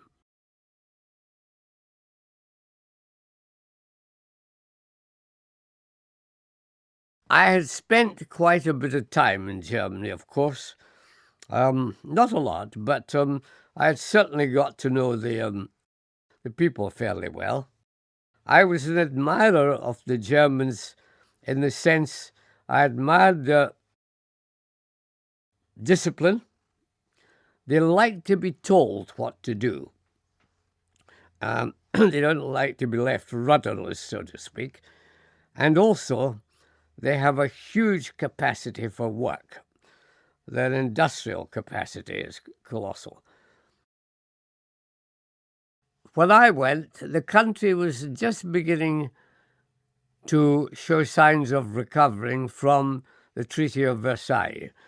I think this was a terrible mistake made by the Allies in World War I, because the Treaty of Versailles achieved very little other than taking away the pride of the country, Germany. When you deprive a country of its pride, you are asking for big trouble. And we got it, because they'll do almost anything to get that pride back. And if somebody appears that offers to lead them along that path, be he good or evil, they'll follow him. And in every country there's an element of evil. And the sad thing is, if it is allowed to get power, you'll go down the road that Nazi Germany went. And I think this was a disaster, because I liked the people. I had many good friends in Germany. But of course, I was rocked back on my heels and changed a lot of my opinion after what I saw in Belsen. And whatever you say or think about a nation, that sort of behavior is totally unforgivable. There'll always be an argument as to how much the Germans knew. But I think most of them had an idea there was a lot of evil going on. We were prepared to move in, and our remit was firstly to find and, if necessary, remove their supersonic wind tunnels. That was the first priority. Second priority was to track down their advanced aircraft, and if they were flyable, although I must say we didn't think they would be, we expected them to destroy, vandalize them all, but if we did find them, to test them. Thirdly, to interrogate their leading manufacturers and test pilots, and to get as much data from them as to how they arrived at this position. The biggest surprise we had was to walk in and find, although almost, I would say, certainly 80%, if not more, of the piston-engine aircraft had been vandalized. The jets and the rocket aircraft were left totally untouched. Why? I've asked myself this many times, and I can only assume it was because they were so proud of their achievement that they wanted us to see this and see what might have been if they could have continued the war. But they couldn't continue for the simple reason, even though they had these wonderful aircraft, they were running out of pilots, and running out of fuel. And also, the axial flow engines were very complex and production of them was slow. So they were on a losing wicket anyway. But I think they wanted us to see what they had achieved. Having been taken there, I wasn't really sure why this brigadier wanted me to go with him. But they were a medical group, this army group. And I thought that when I knew we were going to Belsen, we'd have to fight our way in. But it wasn't like that at all. Because in the background, somewhere, a truce had been made with Germany about Belsen, and the Germans' army, with a Hungarian unit with them, were actually guarding the concentration camp. So the guards couldn't leave it. I don't think they were interested in saving the guards from their eventual execution. The reason for trying to contain it was, in the camp we found 20,000 cases of typhus. And I think the Germans were very frightened of this getting out into the population, which at that stage in the war would have been disastrous. So the deal was we could come in unopposed and we would take over and try to quell this typhus situation, and the Germans would retreat back to their units to continue the fight against us. Strange arrangement, but that's how it was. And what we saw there, indescribable. The piles of bodies were bad enough, but it was the stench of the place that I found so terrible. And of course, we were a little worried about catching typhus. We all wore surgical masks, but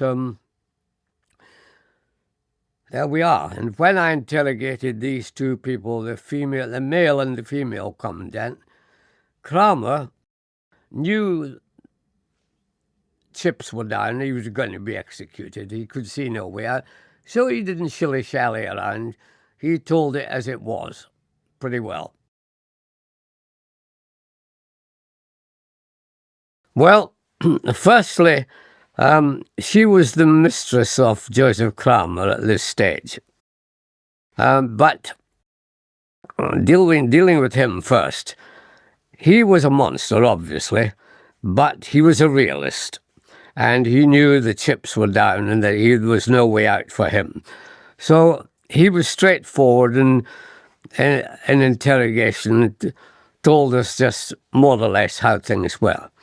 Now, Margarita was a very different cup of tea altogether, because she had been the female camp commandant at Auschwitz and was, of course, well known there for her exceptional cruelty. She really was the worst human being I have ever met or am ever likely to meet. And she fled from Auschwitz when the Russians were about to overrun the place and came to Belsen, where, as I say, she became the camp commandant's mistress and therefore the female camp commandant. And she showed no emotion at all. She was cruel to the nth degree. And when I interrogated her, the brigadier, I said, "What do you want me to ask her?" And he said, "Ask her if she had her time over again. Would she do this, or what would be her attitude?" So I asked her this, and she wouldn't reply. She just sat in a chair and wouldn't reply. So he said, "Keep on asking her." Now, I asked her, I'd say about 3 times, and she didn't reply at all. Then suddenly leapt to her feet, gave the Heil Hitler salute, and called out Heil Hitler, and then sat down, refused to answer anything. So you would say she had no remorse whatsoever, And I believe when she was hung by Albert Pierpoint, who was over there after we had been to Belston to execute a large number of the guards there. Even when he put the bag over her head, she showed not a whittle of emotion. So these are the sort of people one can find in a nation, I guess.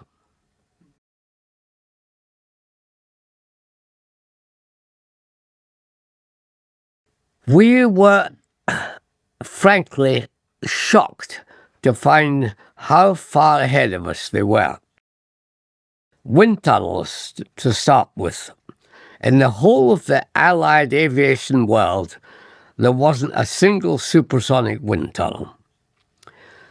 And this is where we were lucky, the country had been divided into occupation zones. This was done before this capitulation. And we had a zone rich in research centres. The main aviation research centres were in the British zone. And the one at Falkenrode had 3 supersonic wind tunnels. And it was quite astonishing. But later on, when I say supersonic, they were just supersonic, about 1.1, 1.2 Mach number. But down in Bavaria, we were alerted that there was a wind tunnel there, which had been originally in Peenemünde for Werner von Braun. He had had it built. And when we looked at it, it had been removed from Peenemünde because of the bombing there. And this had an airstream of Mach 4.4. Quite incredible. And also the airstream was heated in order to give true supersonic results. So this had been started to being built in 1939. So there was just streets ahead of us in this area. And if I think things had gone on unabated a bit further, I do think Germany would have been the first to have broken the sound barrier, because they had a project which was at the DFS, which was the gliding school. It wasn't a glider, but they did a lot of work on streamlined bodies, and it was being built by Arado, the manufacturer, and it was so far advanced that the Russians realized that they must have been very near ready to go supersonic. They took 50 of the Arado scientists working on it, plus the pilot, lock, stock and barrel, and the airplane back to Russia, and kept them for years. And we believe there is a possibility that the aircraft did go supersonic, but the Russians would never admit it because, of course, it was flown by a German pilot. Now that's a bit of guesswork, but based on some pretty good information.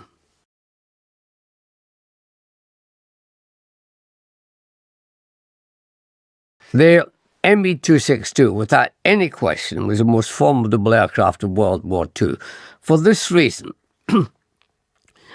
it had a lot of innovatory features and a quantum jump in performance. The innovatory features were, of course, primarily swept-back wings. Secondly, axial flow jet engine. Thirdly, very heavy firepower, 4 30mm cannon. Strangely enough, it had no ejection seat fitted, although the Germans were well advanced in ejection seat technology, but they didn't have an ejection seat fitted. But it was the performance that rattled us, because at this time, the end of the war, The top Allied fighter was the Spitfire Mark 14, with a top speed of 446 miles an hour. When I tested the ME-262 at Farnborough, it had a top speed of 568 miles an hour, 125 miles an hour faster than our fastest fighter. With this sort of fighter, you could conduct combat totally on your terms. If you didn't want to engage, you could go off and leave everybody standing. If you did want to engage, you didn't dogfight with a fighter like this. You made slashing runs at them, blasted at them with your 4 30mm cannon, and then got out of it. Of course, it was not meant mainly for fighter to fighter. It was fighter to bomber. And it had slight disadvantage here because, like us with our first jet, we'd forgotten one thing. That was how to slow them down. And we'd forgotten to fit dive brakes, and so had the Germans. So let's imagine this fighter taking on a B-17 Flying Fortress. It would come in at very high speed. Now, the 30mm cannon had an effective range of 650 yards, but it was inaccurate beyond that range. So you would close to 600 yards, open fire, but your closing speed was so high because you didn't have any air brakes that you had to break off at 200 yards in case you collided with a target. So you had a total firing time of 2 seconds. Now, in that time, you can only point your airplane at the target and shoot at random. If you had dive brakes, you could increase that time from 2 seconds to 4 seconds. And in 4 seconds, you can sight and fire. It would have made quite a bit of difference, maybe not a huge amount. And of course, later on, they introduced, fortunately, at the very end of the war, a fearsome weapon called the R4M air-to-air rocket. And this was fitted in racks of 12 under each wing. And I've seen a picture of it fired against a Marauder medium bomber. And when those rockets hit, 1 minute you have a bomber there, next minute you have confetti. It is just total annihilation. It really was fearsome. Now, the Arado 234, different propositions, straight wing, same engines, but a reconnaissance bomber. But it was so fast, even with straight wings, that it could outrun any Allied fighter. And we know that it had taken, because we found the pictures, taken reconnaissance pictures over Great Britain, operating out of Norway. And it was that fast, as I say, it could fly in with impunity and take the pictures and get out again. Was beautifully streamlined and just a fine bit of wonderful construction. It was easier to keep serviceable than the Messerschmitt 262. And we flew the 262 a lot, but I tended to fly the Arado more because we were getting more information on the engine out of it. That's what we really wanted at that stage.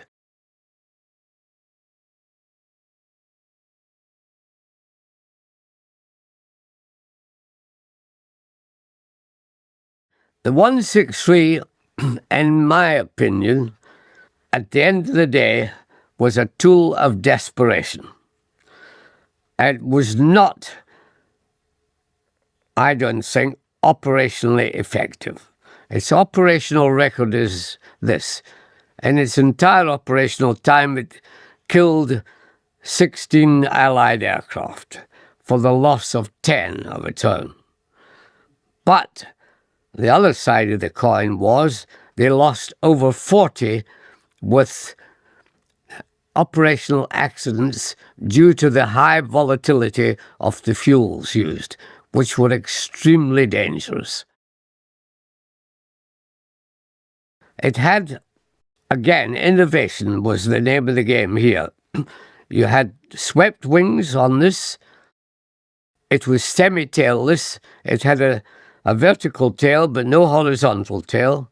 It had elevons for both longitudinal and lateral control. It had a rocket motor, which was unique in this sense. Rockets have been tried in aircraft for years, both solid fuel and liquid fuel, but all had the same problem. When you lit the touch paper, you sit back and there's nothing you can do about it till it burns itself out. Here was a rocket produced which was throttleable. It could be throttled to either idle, cruise, or full power. It also had a skid landing, but the main problem with it was the fuels were incredibly volatile. Its main fuel was concentrated hydrogen peroxide. Now, I know nothing more explosive, with perhaps the exception of nitroglycerin, than concentrated hydrogen peroxide. And you had, under full power, 120 seconds of flight. That was all. Every landing was a dead stick landing. But you had to absolutely ensure that no fuel was left in the system. You had a jettison system on the aircraft, but sometimes it didn't work. If you landed with as much as a cupful of fuel in the aircraft, the impact of touchdown would cause a violent explosion that would destroy both the aircraft and the crew, the pilot, of course. So this was the danger. Another side of it was danger to the pilot in combat. When I flew the 163, I found that it had quite a comfortable pilot seat, and it had arms rather like these are, rounded. I thought this is very comfortable, but then I realised both these arms were hydrogen peroxide fuel tanks. And I said to the designer of the rocket, that is, Dr. Walter,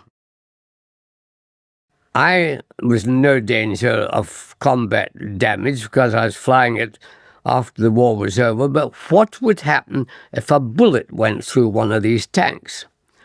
And he said, well, we have done tests.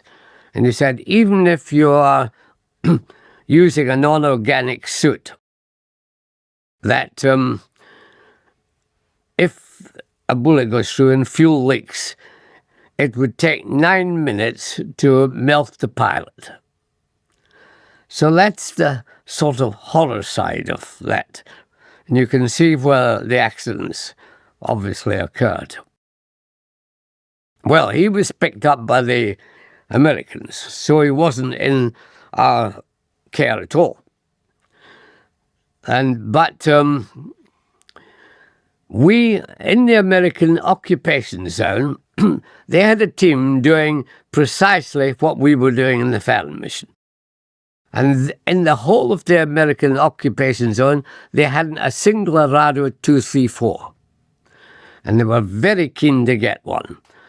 So our government said they could have 2 from the lot at Norway, because we had almost a wing of them up there. So they were given 2. Then they came back to us and said, the Secretary of State said, we would very much like to have another 2. And I hummed and hawed over this, purely as a game, and said to them, well, we might be able to arrange it, but we would like a quid pro quo. And they said, well, what are you after? And I said, interrogation rights with Göring. So they started a hum and haw. Anyway, about a month went past, and eventually they came up and said, okay, it's a deal. And we gave them 2 more, and I got access to Göring for an hour. And would you like to hear about it? He was in a hotel near Luxembourg, under American captivity. And he was really being held there prior to the Nuremberg trials, which were approaching quite fast. Because I interrogated him, I think, if I recollect, it was the 16th of June, 1945. And I was given an hour, told I mustn't ask him any political questions because of the Nuremberg trials coming up, but I could ask him only aviation questions. Well, when he was brought in to the interrogation room, his clothes were hanging on him because the Americans had weaned him off drugs, and he'd lost a lot of weight. And he was looking po-faced, frankly, because I think he'd been interrogated up to here. And then the American invigilating officer, who had to be present during these interrogations, said to him, "You're going to be interrogated for the first time by a pilot." And his attitude changed completely. He smiled, and he didn't offer to shake hands. Well, I wouldn't have shaken hands with him anyway.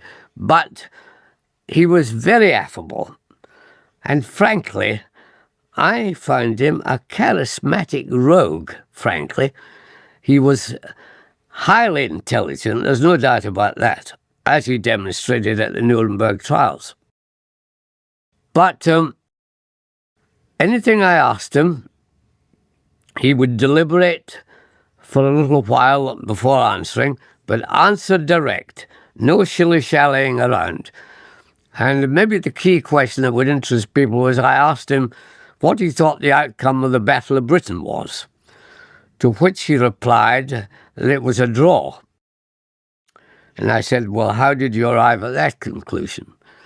And he said, well, if you look at the official casualty lists on both sides, he said, there isn't much between them. Now, that's not an unreasonable statement when you look at the casualty list. And he said, secondly, we withdrew. We were not defeated. We withdrew because Hitler ordered all the air units back to train for Operation Barbarossa, which was the invasion of Russia. Now, that is also factually true.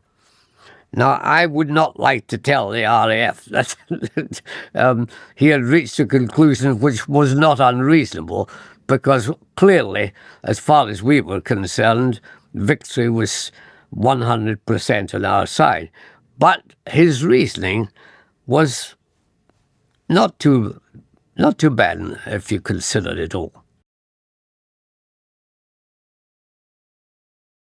About 1947, I'd been at Farnborough by this time 3 years. I was going on my 4th. And I was beginning to think it was the end of the war and that I should be doing something. And Sidney Cam of Hawkers was interested in having me join the firm after Bill Humble retired. And I went for an interview with him, and we had more or less said that if I could get my release, this would be on the cards. So I then approached the Navy, and they said, oh, Farnborough says you can't be released. So I said, well, why not? And they said, well, you're engaged in one or two top secret projects, and they've got to be carried through to fruition. And I said, well, you really are penalising me for this, aren't you? And they said, well, we will try and compensate you by offering you a permanent commission. And I said, right, I'm prepared to accept that. And it was as straightforward as that.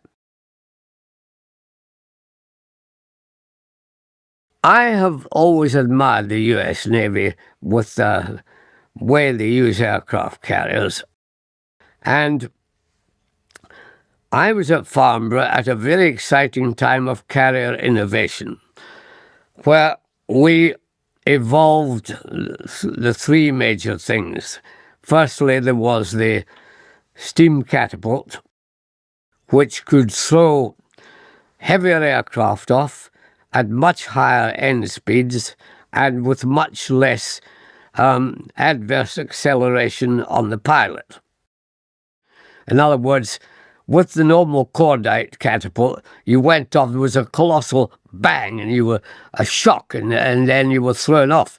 With the steam catapult, you accelerate up to the max, so a max G. So it's quite comfortable.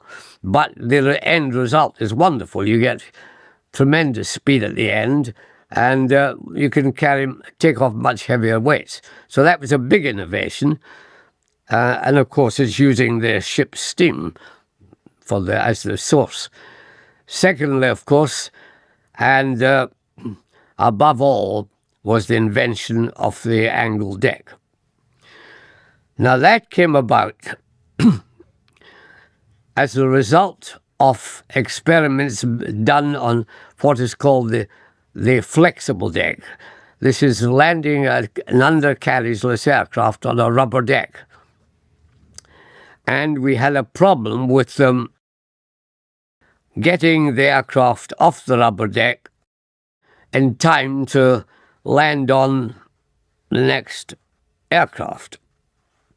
So, ideally, you wanted a clear landing lane and a clear parking area, rather. And during conversation, while we were discussing this in general, the chairman of the meeting, who was a captain in the Royal Navy, happened to make a doodle on a piece of paper showing going off at an angle. But it didn't occur to him. It must have occurred to him, but he didn't process it any further to the meeting. He just, left it. But sitting opposite him, thank God, was the head of the Naval Aircraft Division at Farnborough, who saw this, and it clicked with him immediately. This is a practical solution that could be actually incorporated in a carrier. That's how it evolved. And I was just about my time just after leaving Farnborough. The Americans had asked if I could go to America, to their test centre, Patuxent River. And Farnborough said, well, take the drawings and the details of the angled deck to them, and that'll be a nice introduction for you. And that's how it was. And of course, they were delighted and seized on it, and as only the Americans can do, worked with lightning speed to get it to be a practical idea.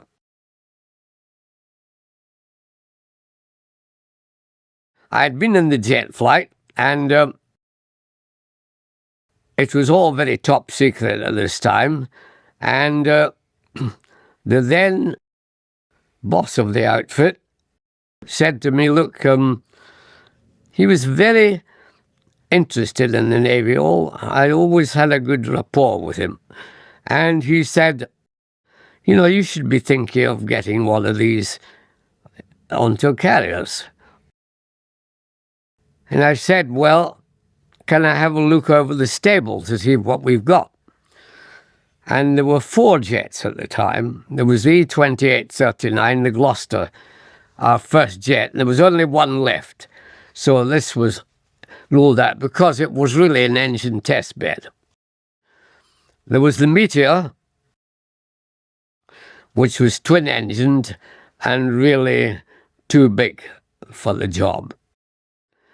There was the Bell Era Komet, the American one, which we didn't want to touch because it was sluggish and it was their aircraft anyway.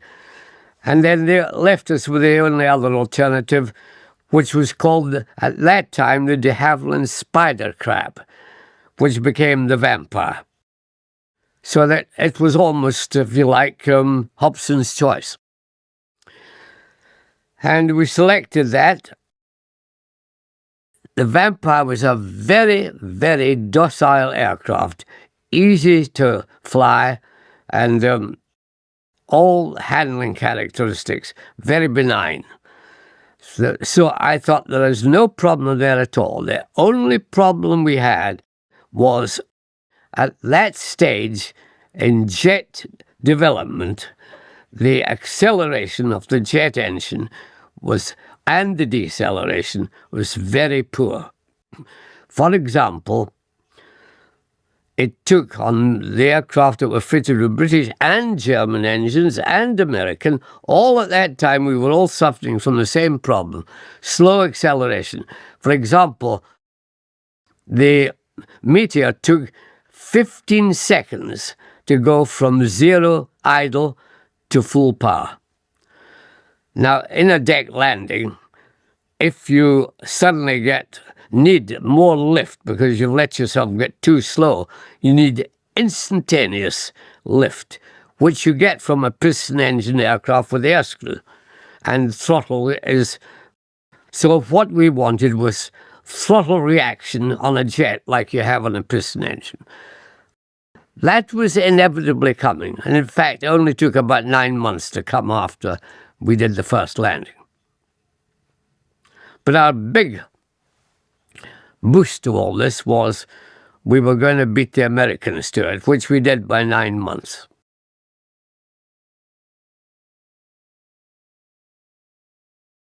Huge advantage in the jet, view. You've no engine, propeller and everything sticking out in front of you. Otherwise, the technique has to change completely in this sense. The essence of deck landing is lift control. And you get that on a piston engine aircraft by throttle movement. If you want lift, you just push up the throttle, the air screw will rev up, and you get lift from the wash from the propeller. If you want drag, which you do if you're getting too fast, you need drag, you just throttle back, the propeller finds up, and you get drag from the propeller. In a jet, the only way you can get lift is by accelerating and getting more speed, and the only way you can get drag is from air brakes. So it's different technique altogether.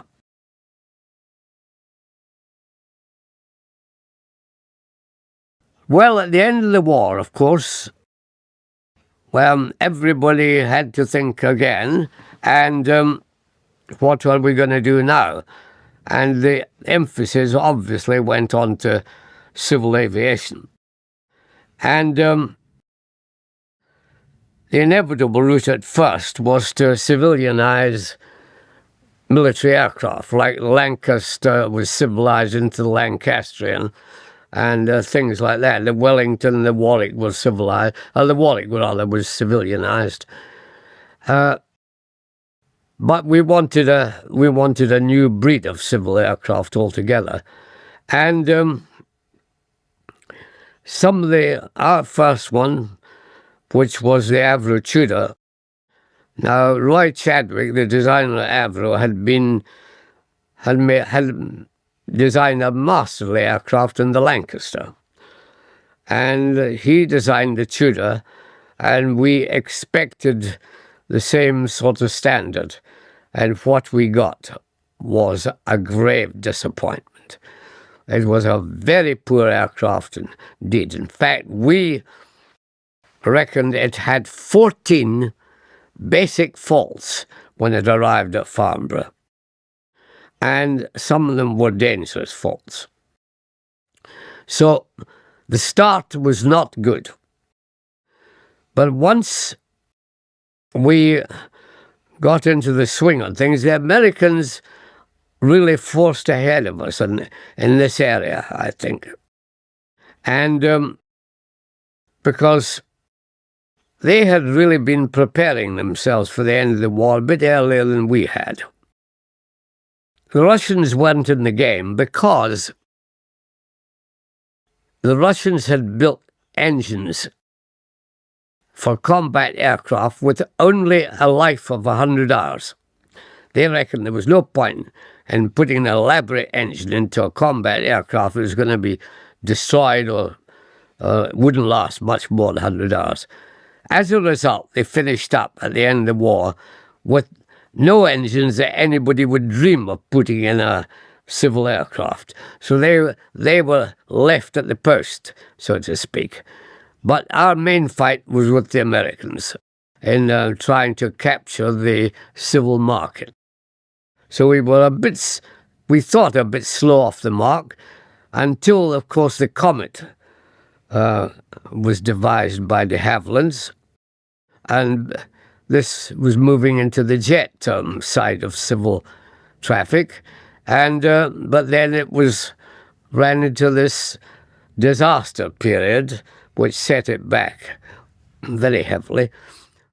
But we did well, for example, on turboprops with the Vickers Viscount. And we were making good progress generally. But I would say the accidents on the Komet set us back quite a bit, because the investigation as to what happened there had to be thorough and therefore took rather a long time. And that put the brakes on us rather badly. We realized that here was a new environment for civilian passengers. They had always been taken through at low to medium level, and sometimes subjected to a fair amount of disturbance in low-level clouds, but nothing like the thunderheads you get up at high altitude. But when we reverted to jet airliners, they had no option but to fly at high altitude. So penetration of thunderclouds had to be looked at, but also a new phenomenon was occurring up there called clear air turbulence. This is when you are going along, visibility perfectly, suddenly you find yourself in very heavy turbulence because you are in a jet stream. And so that had to be investigated. Thunderhead penetration had to be investigated. And I think that's one of the most uncomfortable tests I've ever made in my life, was penetrating a thunderhead in a Spitfire. We chose a Spitfire because it has such structural integrity that it would be unlikely to break up in these things. But it is a frightening experience. You are tossed around like a little light toy. And in addition, you're getting the full visual entertainment. Elmers fire around the prop, lightning strikes on the fuselage, and lightning strikes that destroy your vision for looking at the instruments from dark suddenly to full light. And you really cannot control the aircraft as one does in normal conditions. All you can do is sit and try and keep the artificial horizon level. And you're at the mercy of the wind shears that are occurring in those thunderheads. And sometimes you find yourself going up at a rate of 1,000 feet a minute, and a couple of seconds later you'll be going down at a similar rate. It is a very scary thing. And of course, when you apply that sort of behaviour onto an airliner, the structural demands on a civil airliner become huge. And I think the civil world, if you like, the aviation side of civil passenger flying, hadn't realised quite what they were up against at these very high altitudes.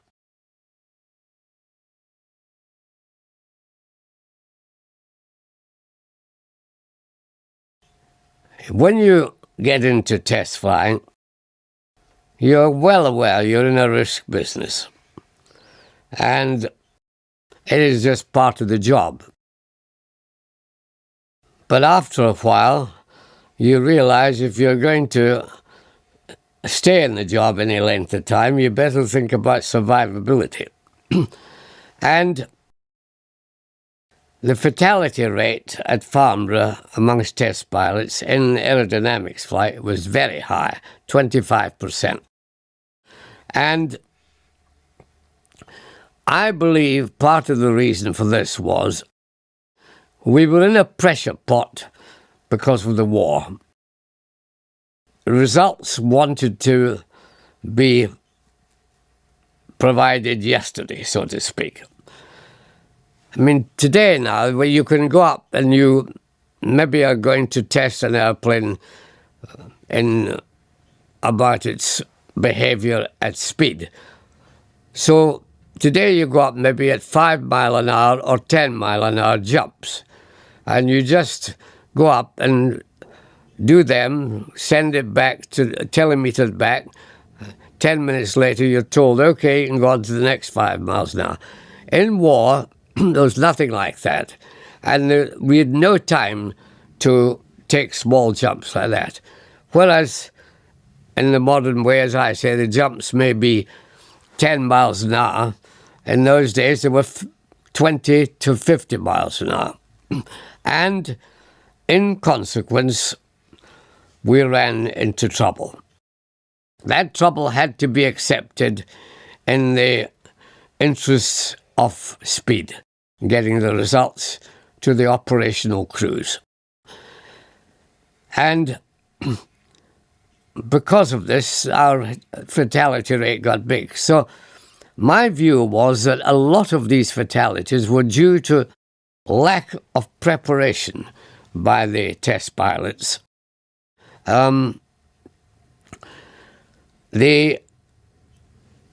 We were jumping from one type of aircraft to another. Maybe I've done as many as 8 different types in one day. But the normal would be about maybe 3 different types a day. But they're very different. And you have got to know everything about that aircraft in case there is a big problem with it in the job you're going to do. So preparation is vital. That requires time. And a lot of pilots prefer to use their time drinking at the bar. And this, I think, is what caused a lot of our problems. They were familiar with the aircraft when everything was normal. But when an emergency occurred, and there are many emergencies that can happen, they hadn't boned up on what to do in these emergencies. Now, I always carried a knee pad with me, one to take test results, but on the other knee I had a pad with the emergency drill for the likely possibilities that could happen. And although I kept the main details of the airplane in my head, if an emergency occurred, I had immediately a reference on my knee as to what to do. In other words, for example, how to lower the undercarriage in an emergency, or how to feather the propellers, something like that, you know. And I think preparation was contributed a large percentage to my survival.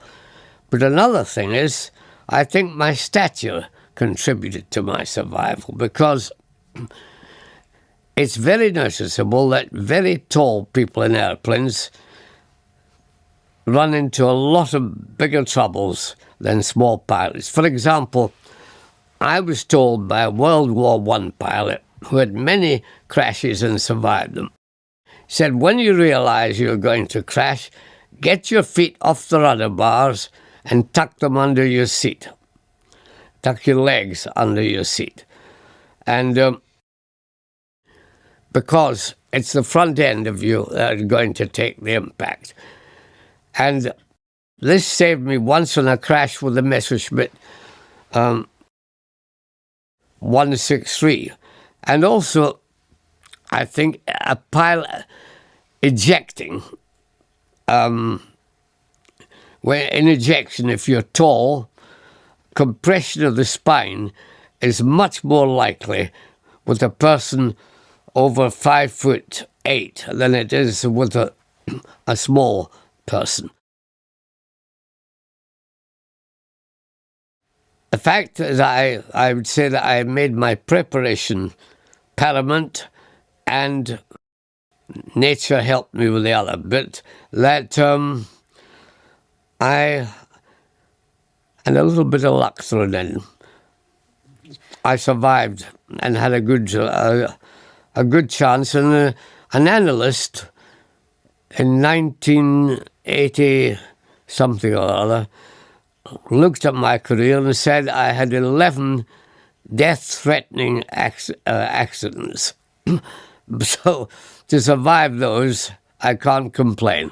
After 6 years of test flying at Farnborough, and the Lordships of the Admiralty decided I'd better go back to operational flying. It comes as a bit of a shock to the system. But I found it very easy to integrate. I mean, the flying was much simpler. But what I enjoyed tremendously was the camaraderie of squadron life. And we were in the Mediterranean at that time, and flying from what I call a fleet carrier. It wasn't a full-size carrier, it was the middle size, and in Sea Furies. And then I was able to concentrate on another aspect of things. You forget that naval flying is very different from Air Force flying. You're in an environment which is basically hostile, the sea. If anything happens to you, you're flying single-engine aircraft too. If anything happens, a ditching is inevitable. That is not an easy thing to do, particularly if the sea is rough. So the Air Force fighter pilot goes out, has his combat, comes back to his airfield. In the Navy, you have your combat, and then you've got to find your way home, because unlike fighting over land, you are not allowed to contact your carrier in case you give its position away, or it gives its position away by replying to you. So sometimes after combat, you're quite disorientated, and you've got to have kept in your head some idea of the dead reckoning you've got to make to get back to your carrier. And then when you get back, you have the hazard of deck landing, particularly if your aircraft's been damaged in combat. All these things to learn about. And all these were brought home to me that refreshed my mind about the whole thing. That's the hard side of it, but on the nice side was we had time and we were picked to be an aerobatic team to give air shows when we got back to UK. That I thoroughly enjoyed, and I was fortunate enough to lead the Navy's piston engine aerobatic team, and then later one of their jet teams. So I've always enjoyed that aspect of flying, this formation aerobatics.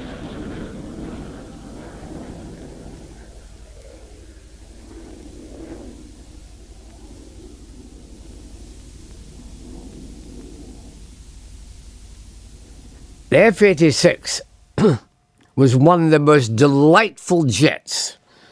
In fact, I count it as the most delightful to handle because it had what is called, in the E version, which had a flying tail, almost perfect harmony of control. Now, harmony of control is what binds a pilot with his aircraft. And what you mean by harmony of control is you want light lateral control, good rate of roll, medium light fore and aft control, and reasonably heavy directional control. If you have these three things blended to perfection, then you feel you and the airplane are one, and you're part of it. And this the Sabre has. Absolutely. And also I have a great affection for it because it was the first aircraft in which I ever went supersonic. And the F-86A, which was the very early version. It was easier in the later version, like the E with the flying tail. But I have a tremendous affection and respect for the F-86A.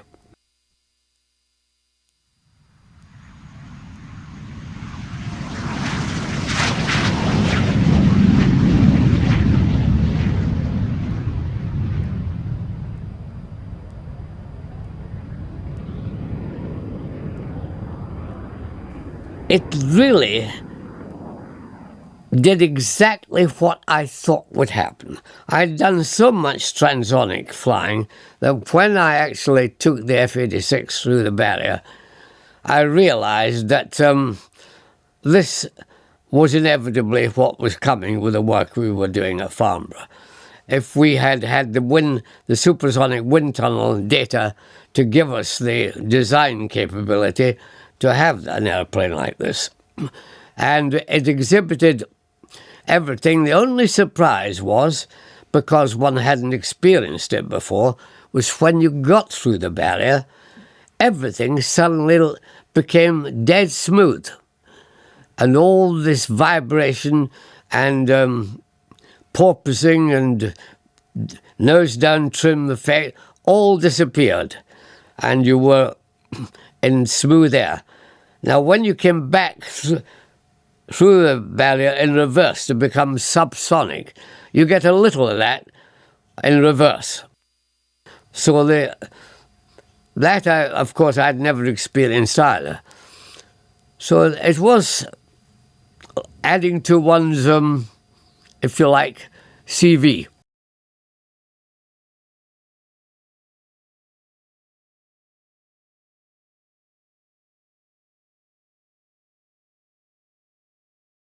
Brodie was in the depth of Wales, and of course it was fairly isolated part of the country and subject to very nasty weather.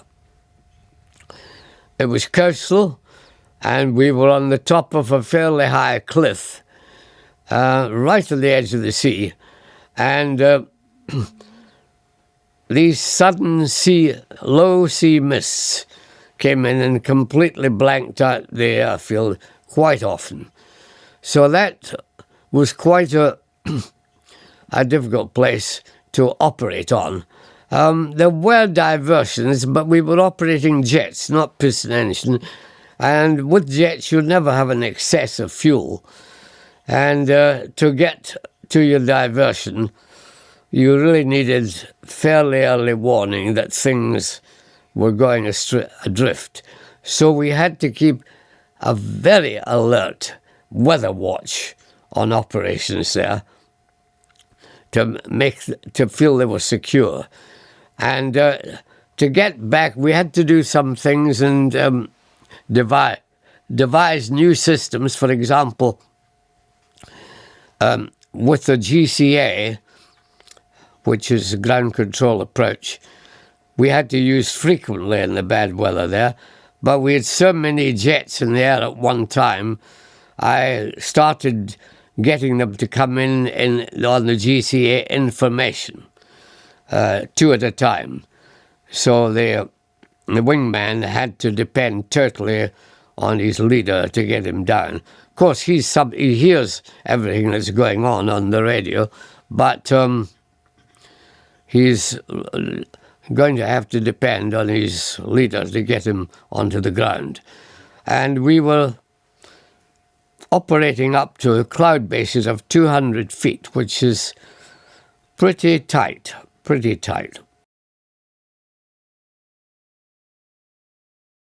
Ah, right, yes. Yes, one day we had a report. Air traffic control alerted me that aircraft were reporting seeing a flying saucer. And when one looked up anywhere on the airfield, it was clear to the naked eye there was something like a saucer up there. So I said, right, I'll take a vampire up and have a look at it. And went up to the absolute ultimate ceiling of the vampire, which was just almost 40,000 feet, and it was still above me. I didn't get close enough to put my hand on my heart and say what it was. So I have a very open mind on what it could have been a radio sonde balloon. It could have been something else. I just was not sure. And anyway, we recorded it, but I have an open mind on flying saucers. When I returned from my posting in Germany to the Admiralty, I at first was made Deputy Director of the Gunnery Division. Of course, when they say gunnery, these weren't the 16-inch guns on battleships. They were, from my point of view, it was air gunnery, particularly the fitting of weapons to helicopters, which was a fairly new science. And also we were getting into the nuclear side at that stage too. Not the dropping of strategic bombs, but of tactical bombs, the smaller ones. And even things like nuclear depth charges. So it was a very interesting period, but I had a year of that, which was enough, and then became the Deputy Director of Air Warfare. Now, this was a very interesting period because we were coming up to the time when we were proposing to have a real, if you like, spring cleaning of the Fleet Air Arm. We were wanting a new carrier, and we wanted new aircraft, including both fixed-wing and rotary-wing. The aircraft carrier we were to, obviously, was the design would be that had to be done by the actual naval architects, but we were responsible for the layout of the flight deck. Now, we could build in all our new innovations, steam catapults, sort of angled decks, of course, and mirror landing sites. So that was very exciting. But the aircraft was the real battlefield, because there was a tendency in the Ministry of Defence at this time to ask both the Air Force and ourselves to use the same aircraft. And they were trying hard to push onto us the a VTOL version, the P1154, which was an increased size Harrier, really. And to me, not a very impressive performance. Had a top speed of Mach 1.6. I, frankly, am not over-enthused about VTOL, as pure VTOL as such. The penalties you have to pay for this facility are huge. We in the Navy turned to VTOL, or we were turned by force majeure. When our projected carrier was cancelled, and we had to find a way to survive, we went onto a form of small carrier, which for some reason fooled the politicians by being called through-deck cruisers. And these had such small flight decks, you could only operate VTOL aircraft. Now, this was happening ahead, if you like, looming on the horizon, but we were still in the big carrier game. We still had the Ark Royal, the Hermes, and the Eagle. So we were still in the big carrier game. And I was quite determined I was not going to have VTOL. I wanted to have the fastest performance aircraft we could have. And looming on the horizon at that time was this wonderful aircraft, the McDonnell Phantom. And twin-engined, which is another good thing to have in naval aviation if you're spending your time over the lonely sea. And tremendous performance, but above all, tremendous weapon carrying ability. And in its development, it broke almost every world record for performance that you can think of. And I got support from unexpected quarters, in the sense that the chief scientist at that time supported me, and this was, I think, what tipped the scales, really, because he is the advisor to the Admiralty, and I was all for going for the performance, weight carrying, as I said. This offered us everything. Safety factor, too. He particularly fastened on to the safety factor of the Twin Phantom. When we actually got it, it was everything I'd hoped for. I flew it in America, I flew it here, I flew it onto an American carrier, and it was superb. Now, if we had had that Phantom continued to, we were employing it on the Ark Royal. But just before the Falklands crisis arose, the Ark Royal was scrapped. The Phantom brought out of service. We were left, therefore, with the Harrier as our main strike aircraft for the Falklands campaign. Now, what this meant was the carrier, for safety reasons, had to stand 70 miles off the Falkland Islands. You send your VTOL aircraft to the Falklands for combat air patrol over the Falklands. By the time it's got the 70 miles, done half an hour over the Falklands, circling around, waiting for Argentinian aircraft to come, then 70 miles back again. It is almost out of fuel. And if we'd had the Phantom in that situation, it would have gone, not sitting on a cap out of the Falklands, it would have gone halfway to Argentina to kill the aircraft coming out to raid the Falklands en route. And I spoke to the commander of the Falklands campaign afterwards, and he felt that if he had had Phantoms plus AEW aircraft, which had also been scrapped, I may say, just before the Falklands, this battle could have been won in probably a fortnight or a month.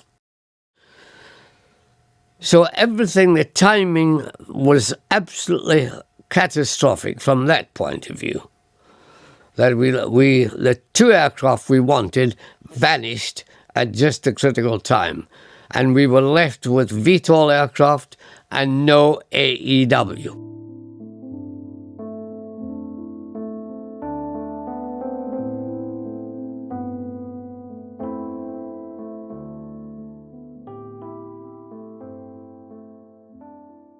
There is nothing accelerates technology, of course, like a war.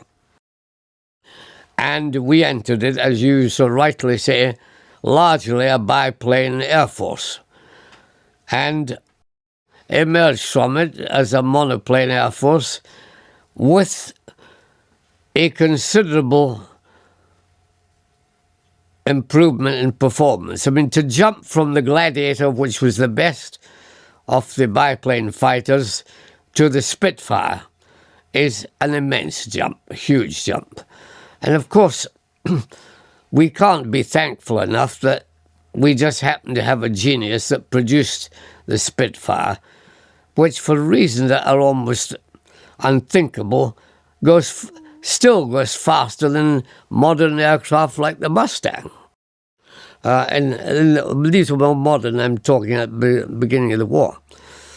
And we graduated, when you realize that started with the Spitfire 1, and from there graduated right through many, many marks, improving all the time, improving performance, increasing weight, until we arrive at the ultimate with the Seafire 47, the contra-rotating propeller Spitfire, which weighed twice as much as the original Spitfire and could actually carry the equivalent of 32 passengers in its weightlifting capability.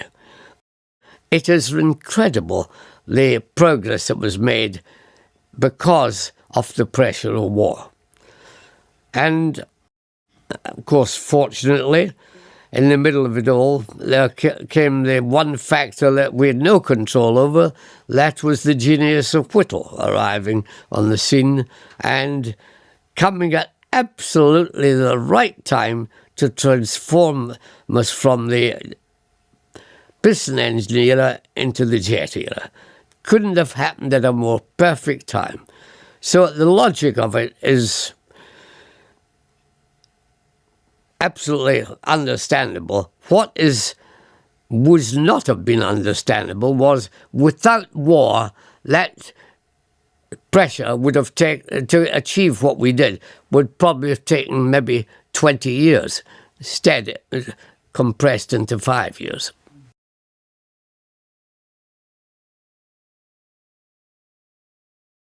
It, as I say, the big advantage was the delight of view, which is always a difficult issue. At that stage, we needed a little more perfection out of the jet engine, but that was purely because of the earliness in the history of the jet engine. But it led us into a new world, and piston engines were forever off the shopping list, if you like to put it that way. And this was going to all occur very, very rapidly. One has to remember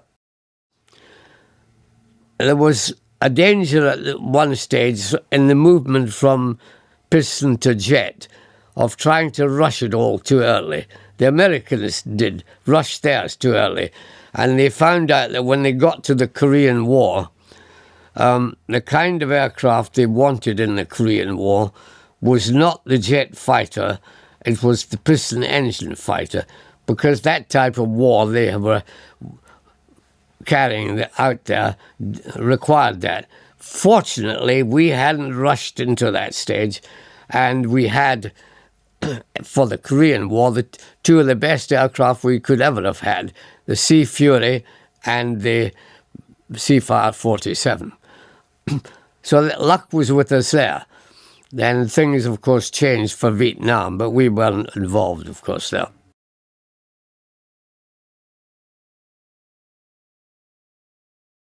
Although it was old-fashioned by what was about to happen soon, it was the best of the breed and a delight to fly, and from the pilot's point of view, an aerobatic gem. And that was the thing that stayed in the mind. It was so manoeuvrable, but of course, totally out of date for what was coming.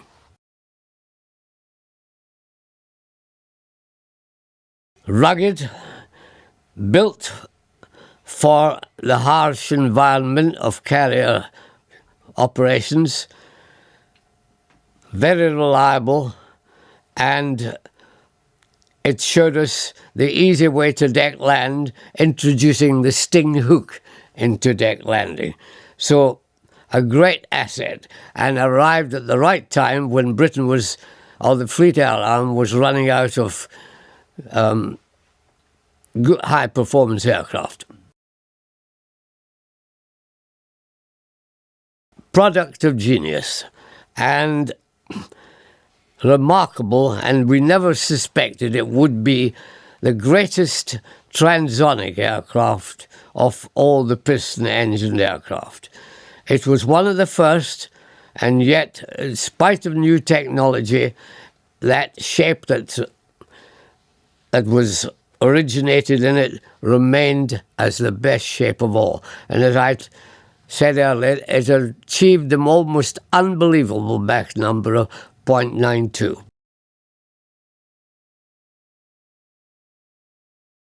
Britain in World War II had three great aircraft: the Lancaster, the Mosquito, and the Spitfire. The Mosquito was in the middle range. They spanned the three things: a single-seat fighter, and then you got into the twin two-seat, could be almost anything, a fighter, a bomber, a photo reconnaissance. It was a gift from heaven at the right time for Britain. To me, it was a flying test bed, and it was exciting, inevitably. What could not be exciting about Britain's first jet? Docile, very easy to fly, and for its stage in jet development, incredibly reliable.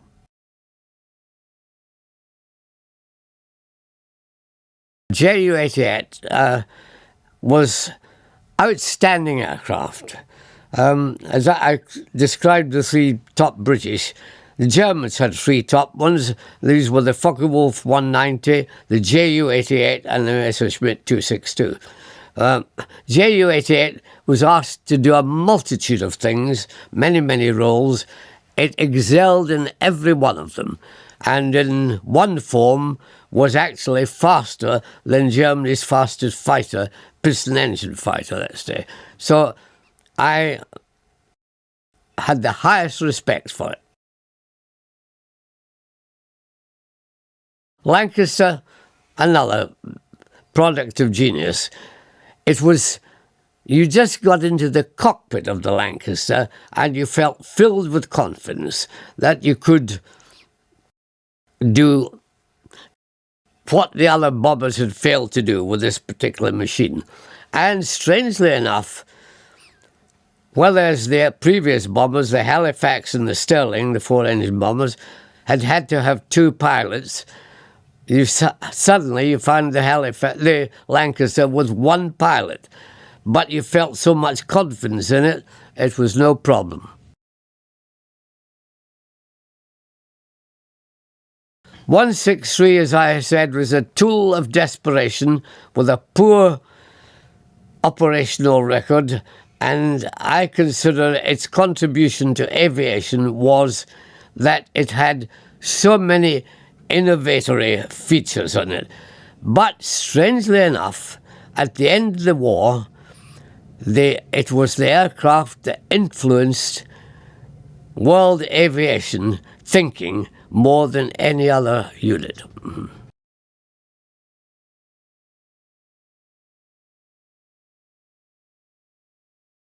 The Me-262 is a great contribution again, quantum jump in performance. It took us into a new era of high speed. It was a beautiful airplane to fly, but it had very, very sensitive jet engines, and they were temperamental. And when they were acting correctly, you had a great airplane on your hands. When they were temperamental, you had quite a difficult airplane on your hands. That was a huge airplane, and I enjoyed flying it for the simple reason it was, again, up with the state of the art at the end of the war, and it was so solid and so well armed and had such good performance. I felt there was a great air of impregnability about this airplane that made you feel, well, I wouldn't mind fighting in this airplane and take on fighters at the same time and deal with them.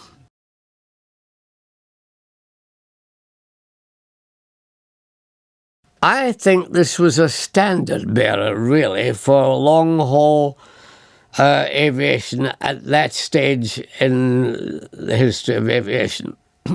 And it was simply beautiful airplane to fly, and could operate with one or two engines out quite safely.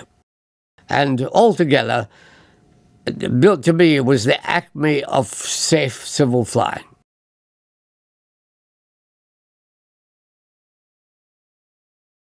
Wonderful airplane because of this tremendous harmony of control. I would put it as one of the great airplanes of all time.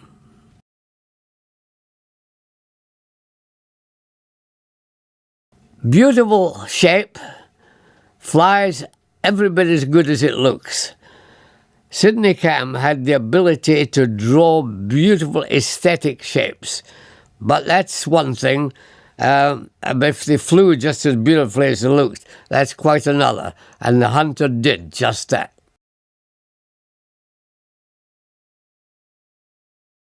The Komet was ahead of its time and ran into disaster. A design fault halted in its tracks what might have been one of the great civil airliners of all time. But that's fate. VC-10 was, I liked it because I thought the engine layout was unusual, and it was, I thought, very satisfactory. Passengers seemed to love the noise of the VC-10, or the lack of, I should say. People complained of VC-10 being noisy outside, but for passenger comfort, it took a lot of beating. And it was a pilot's airplane. Pilots loved it. The finest aircraft ever built, in my opinion. Certainly the finest I ever flew. It was, if I had to describe it, I'd call it overpowered perfection. It had huge engines, flew beautifully. You could do as much with it on one engine almost as you could do on two. I used to give an air display where I did a loop on two engines, feathered one, did a loop on one, then feathered them both and did a loop on no engines, just through the momentum of coming from the previous loop. It was, wonderful airplane. A virtuoso, I would say, of slow flying. It was unbelievable what it could do at low speed. And a perfect airplane to be with the army in the field, for spotting for them, taking messages from one unit to another, all that sort of thing. Army cooperation, a perfect airplane in that sense. Well, this was Germany's great fighter. It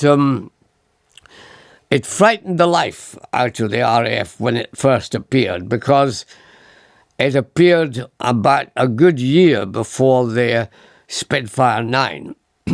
And we lost a lot of Spitfires in that year. They just could not cope with this airplane, which was a huge jump forward from the Spitfire 5. But once the 9 appeared, the Spitfire 9, things levelled out. And I would say the two of them were pretty evenly matched. And combat, frankly, would, I think, depend on the outcome would depend on the skill of the pilot. But they were pretty near. It was Germany's greatest fighter, just as the Spitfire was ours. Now, this strange airplane, when you fly it, you suddenly realize you've got to understand the Japanese philosophy of combat. They send their pilots out to kill, and they're there for no other purpose. They are not to defend themselves. They are meant to fight to the death. When you get in this airplane, the thing that strikes you is there's no bulletproof windscreen, there's no armour plating around you, there are no self-sealing fuel tanks, and you cannot jettison the hood.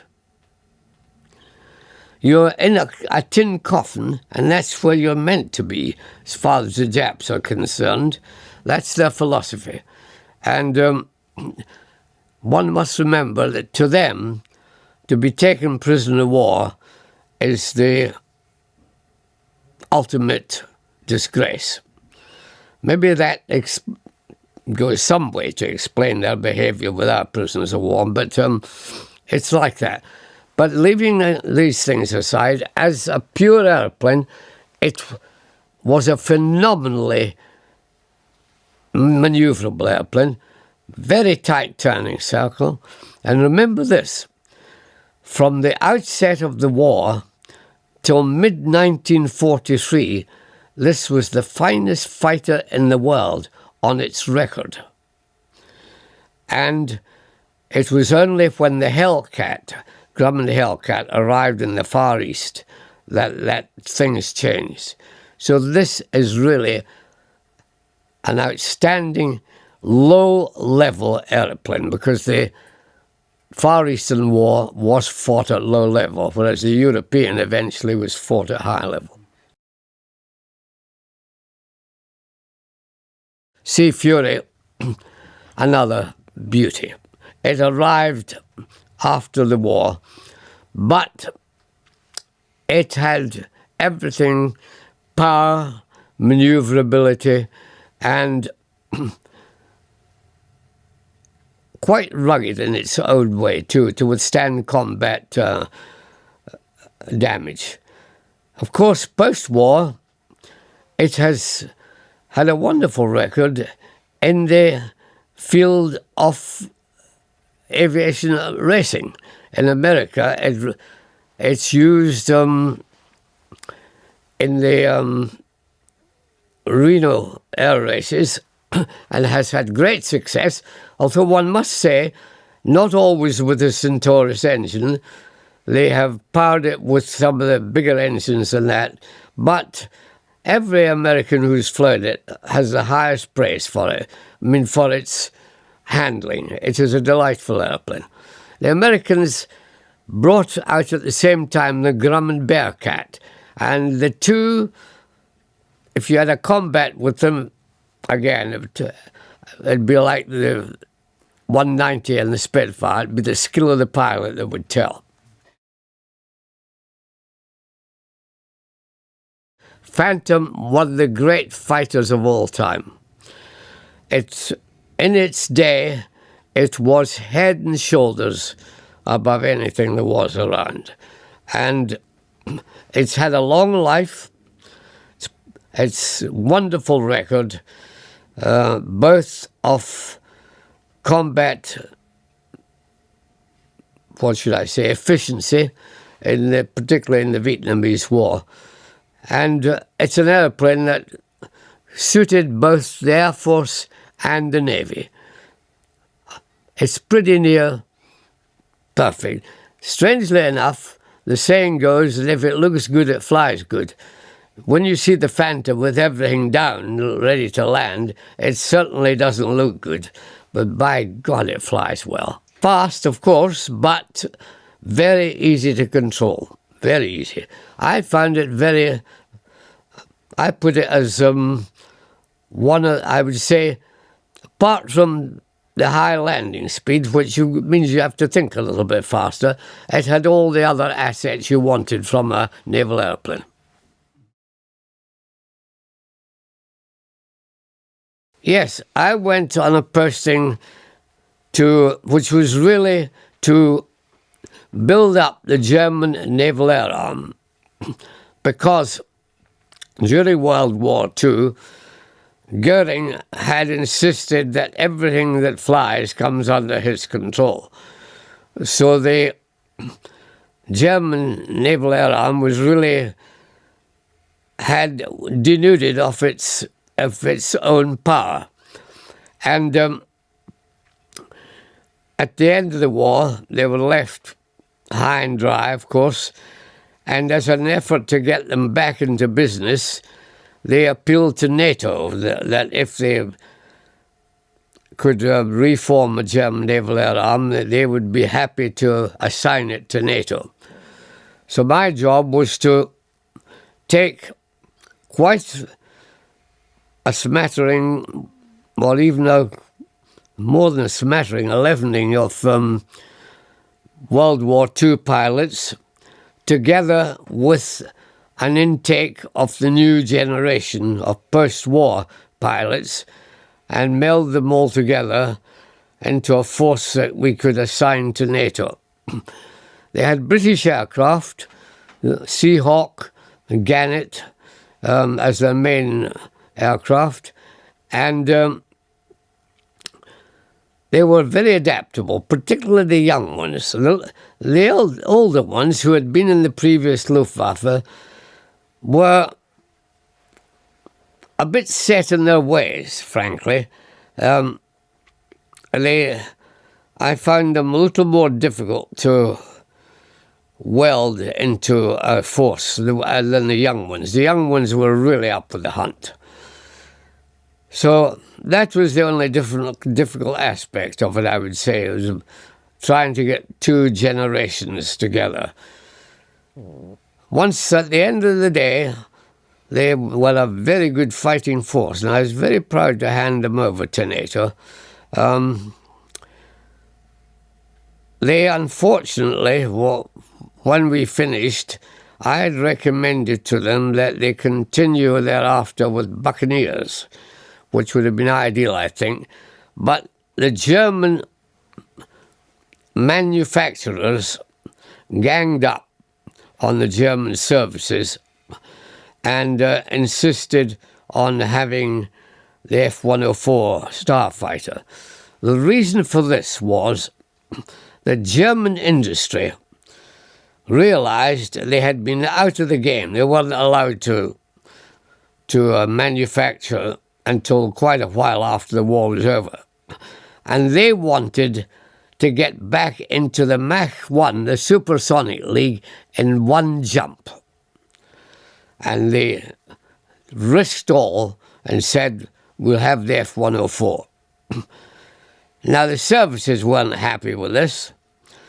And, of course, there were a couple of things against them. To begin with, the version of the F-104 was called an all-purpose version, and it was 1,000 kilograms, that's 2,000 pounds, heavier than the American 104.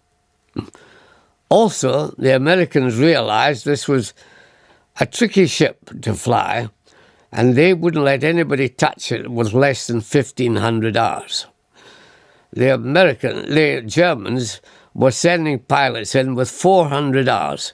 They didn't have anybody with the modern aviation with 1,500 hours.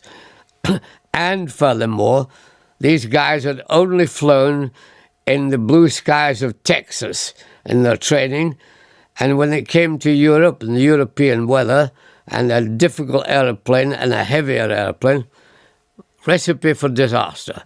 And what happened? They had almost 150 crashed, of which 50% of the crashes were fatal. Disaster in every sense of the word. Oh, it was very tricky. You had to have your wits about you. It was tricky in bad weather. It was a sensitive, very sensitive aircraft, and of course very high wing loading. But if you had an emergency and bad weather on your hands, you really needed a crackerjack pilot there to deal with it.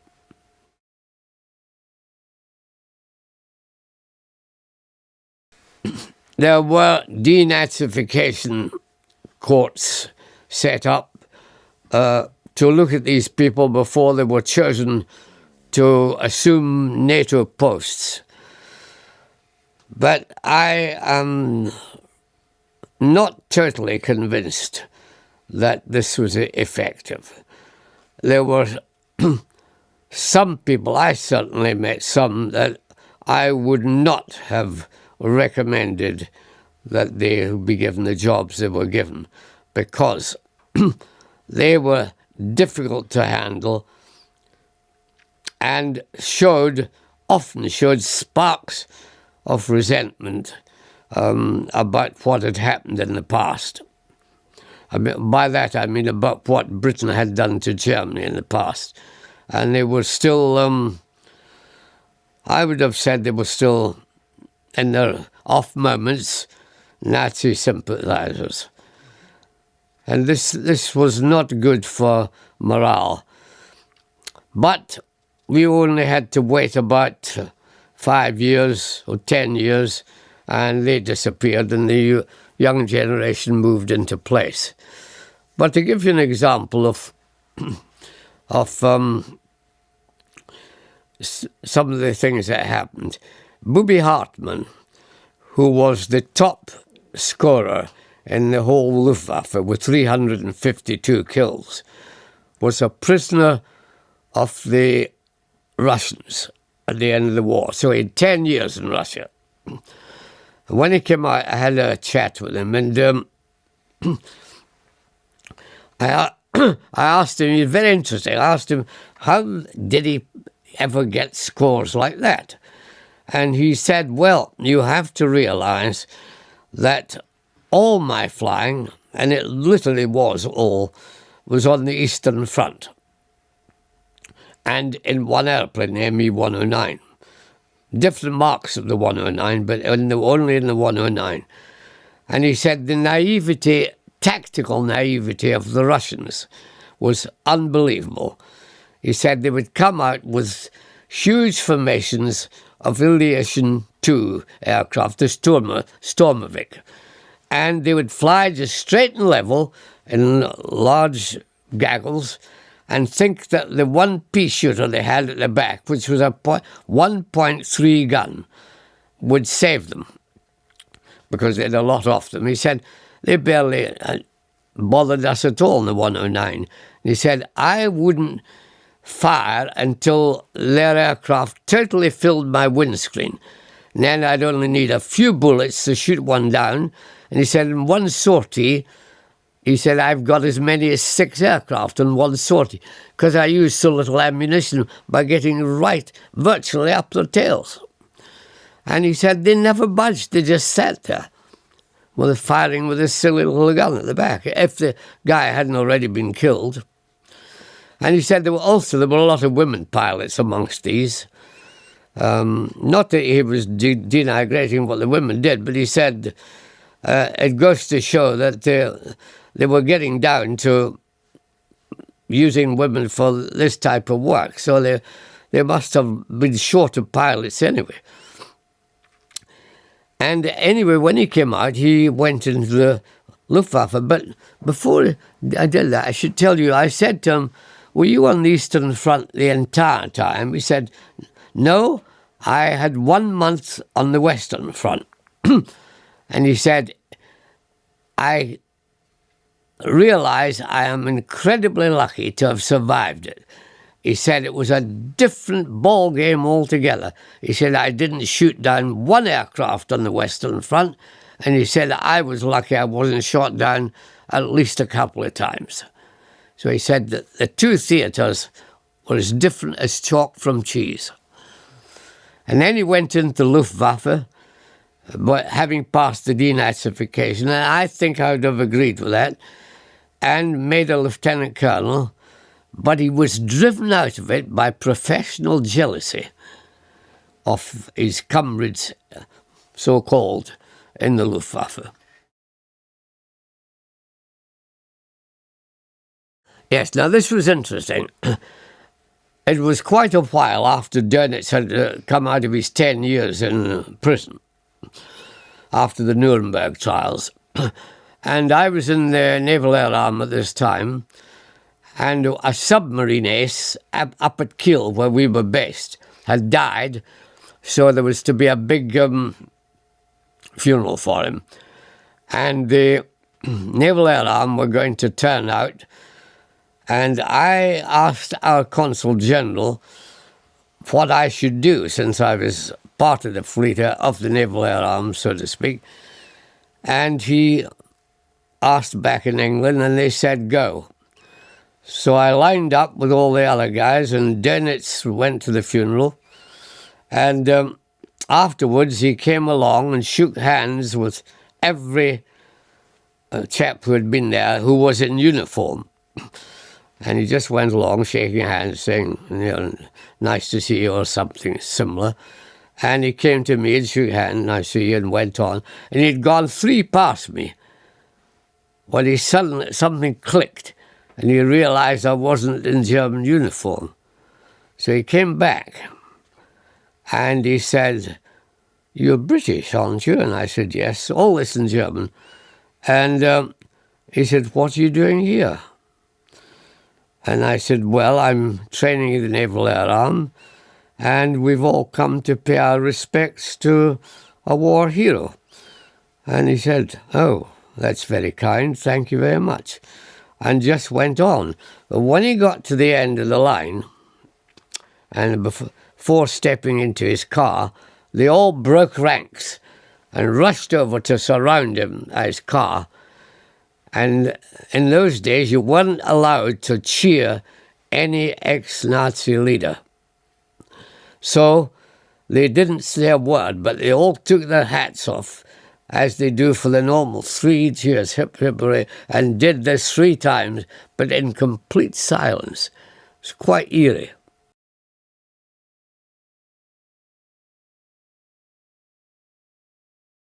It was a time of the state visit of the Queen, her first to Germany, post-war Germany, and the enthusiasm for her was incredible. Right along the Rhine, they had painted on the banks of the Rhine, "Welcome to our Queen." because, of course, as you know, the family, a Battenberg family, are of German origin. But that does not involve our present Queen of etc. They're of the Windsors. And there were tremendous enthusiasm shown for her. But again, it gave me a chance to meet some of the new heads of state. For example, the new president of Germany, and Adenauer, who was the chancellor, Erhard, who was the chancellor. Oh, and one really got into the inner circle there. And I think they were genuinely working for a new Germany, of which they would be proud of, which would be of the kind that Britain wanted. They were not going to go the same route again. I'm quite convinced of that. Not many of them knew my background. But one remark that said, if we had known then what we know now, we would certainly have not allowed you and your car out of Germany. But apart from joking about it like that, they really didn't connect. I didn't talk about it much, and I didn't think it was the right thing to do in diplomatic circles, because inevitably they do not like to hear talk about the SS. This is interesting because I lecture in Germany today. I've been there fairly recently. And when I lectured 25 or 30 years ago, to a different generation, really, they didn't want to hear about any of the nasty things that went on. I was told never to mention any of the concentration camps, never to mention Hitler or Göring or Himmler or any of these people. And this time when I went, I took the same stance. I wasn't mentioning it, but they were a young generation, and they asked me to talk about Göring and Himmler, whom I interrogated, and it was quite different scene. And some of the people, some of the scientists I interrogated were remarkable people. We brought 26 back to Britain, of which we had to let them go. They were all prisoners of war, but you could only keep them for 2 years. That was the rule. So in mid-1947, they were to be released. But we offered them places at Farnborough as high-ranking civil servants if they would stay. And only 2 of them took it up. And they were the best 2. And one, of course, was the remarkable Dr. Kuchmann, who really was the catalyst for Concorde. So we really scored very well out of that. But they were very high-grade scientists. With the wind tunnel backgrounds they had, of course, they were unbeatable in their own field. To begin with, motivation, obviously, is the first. If you're not motivated, you're never going to want to fly. Secondly, once you have, if that gets you there, I think you have got to believe that you're doing something that is going to take your full interest. You're not doing it because it's fashionable or because you think, oh, this is a good sideline to have with the girls or anything like that. You have got to believe that you're hoping to take it even further than just ordinary flying. That, of course, the only way you take it further is either you go into civil aviation as an airline pilot or you go into the services. So I think if you get to the stage where you're thinking about either going civil or service, you have reached the motivation has been there, and then you're going to have to step up another gear. And that means you've got to improve your skills, particularly in blind flying. And that is usually a hurdle that brings a lot down, because it's not everybody takes kindly to that. But without it, I mean, you can neither operate in the two fields we just talked about. You'll only be a fun private pilot. So, as I say, motivation, good reactions, which you'll be tested for anyway. And if you want to go into something like test flying, I think a realization of what you're taking on, that you're not going into something just to fly different interesting airplanes. You're moving into a profession that has an element of risk in it that you've got to be prepared to face up to. Most of the really brilliant combat pilots were good shots.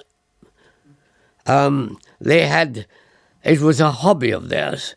For example, Johnny Johnson on our side was a very good shot. Galland and Bobby Hartman were both great shots with rifles, hunting people, really. So that is a great asset, because every fighter pilot goes through this, unless he's been a good shot. There comes a period just after you've qualified where you don't think your camera gun shots show that you're not going to hit anything. Aviation, the art of aeronautics, began with the dreamers, inventors, and daredevils who dared to defy gravity. The journey of aviation was nurtured by pioneers like the Wright brothers, whose first flight marked a historic milestone. The role of aircrafts in world wars was groundbreaking, dramatically changing warfare strategies. This initiated a technological evolution in aviation, transforming the simplistic wings of a biplane into the thunderous roar of jet engines. Let's journey through the ages of aviation. Behind every great aircraft, there were great minds. These visionaries, like Sir Frank Whittle, the innovator of the turbojet engine, redefined air travel. Then there's Skunkworks Kelly Johnson, the genius behind the SR-71 Blackbird. His designs combined speed, stealth and power, crafting machines that dominated the heavens. The contributions of these pioneers have left an indelible mark on the canvas of aviation, shaping the course of history and inspiring generations of engineers and aviators. Each epoch in aviation history gave birth to extraordinary aircrafts, each with their own unique features and roles. The Lockheed SR-71 Blackbird was a marvel of speed and stealth. The F-105 Thunderchief, a supersonic fighter bomber, was vital in the Vietnam War. The P-51 Mustang, a long-range fighter, was critical in World War II. The P-47 Thunderbolt, a heavyweight fighter, was used extensively in the same war. The A-10 Thunderbolt II, the Warthog, is a close air support icon. The Messerschmitt Me-262 marked a leap forward in aviation technology. Each of these game changers were instrumental in their eras, and their legacies still resonate today. Beyond the game changers, there are those that have transcended their practical roles to become icons. The Concorde was not just an aircraft, it was a supersonic symbol of luxury and speed. The B-52 Stratofortress, a strategic bomber, is an icon of power and resilience. These magnificent machines and others like them have become much more than just aircrafts. They are enduring icons that encapsulate the audacious spirit, the relentless innovation, and the boundless ambition that define the world of aviation.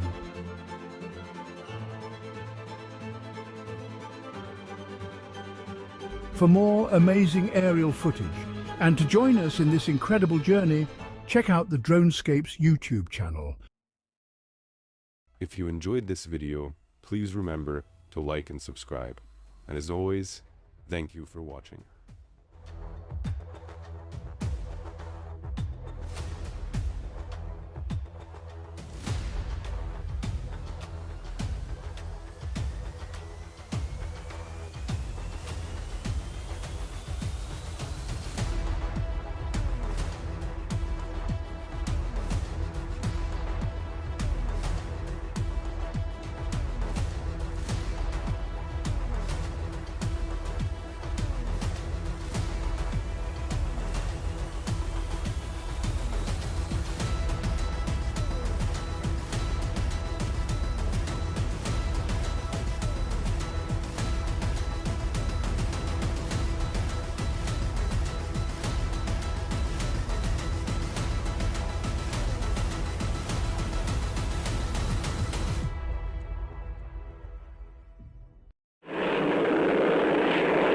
He is one of the 20th century's greatest aviators. He has played a major part in the evolution of flight, and in the process set records that will never be broken.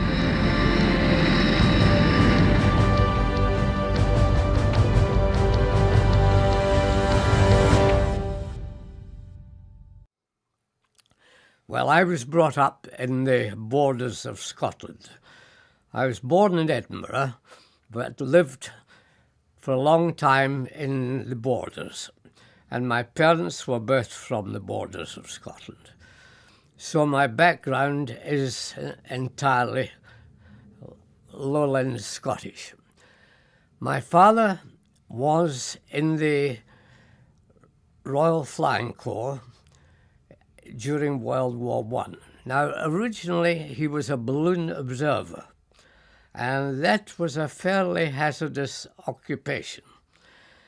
And after a while he decided that it might be a little less dangerous if he became a pilot.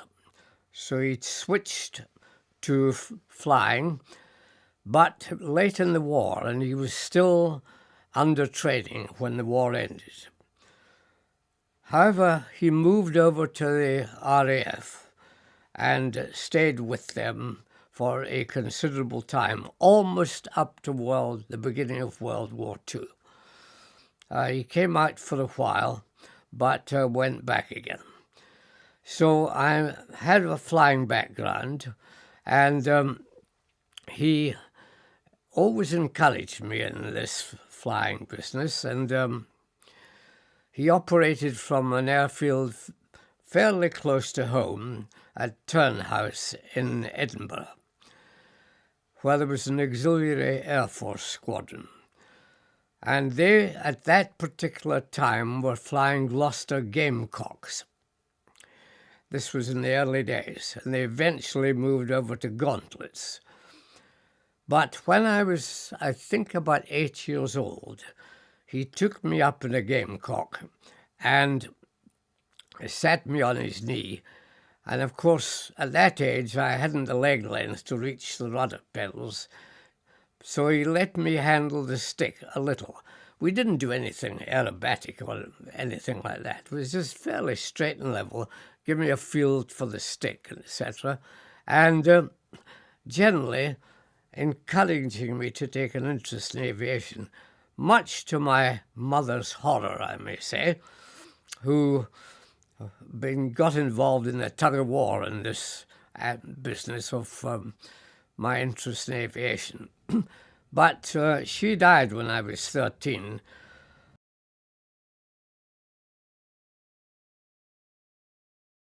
So my father had a free field to work on. And of course I loved every minute of it, frankly. And inevitably, after I went to Edinburgh University at the age of 17, I joined the University Air Squadron.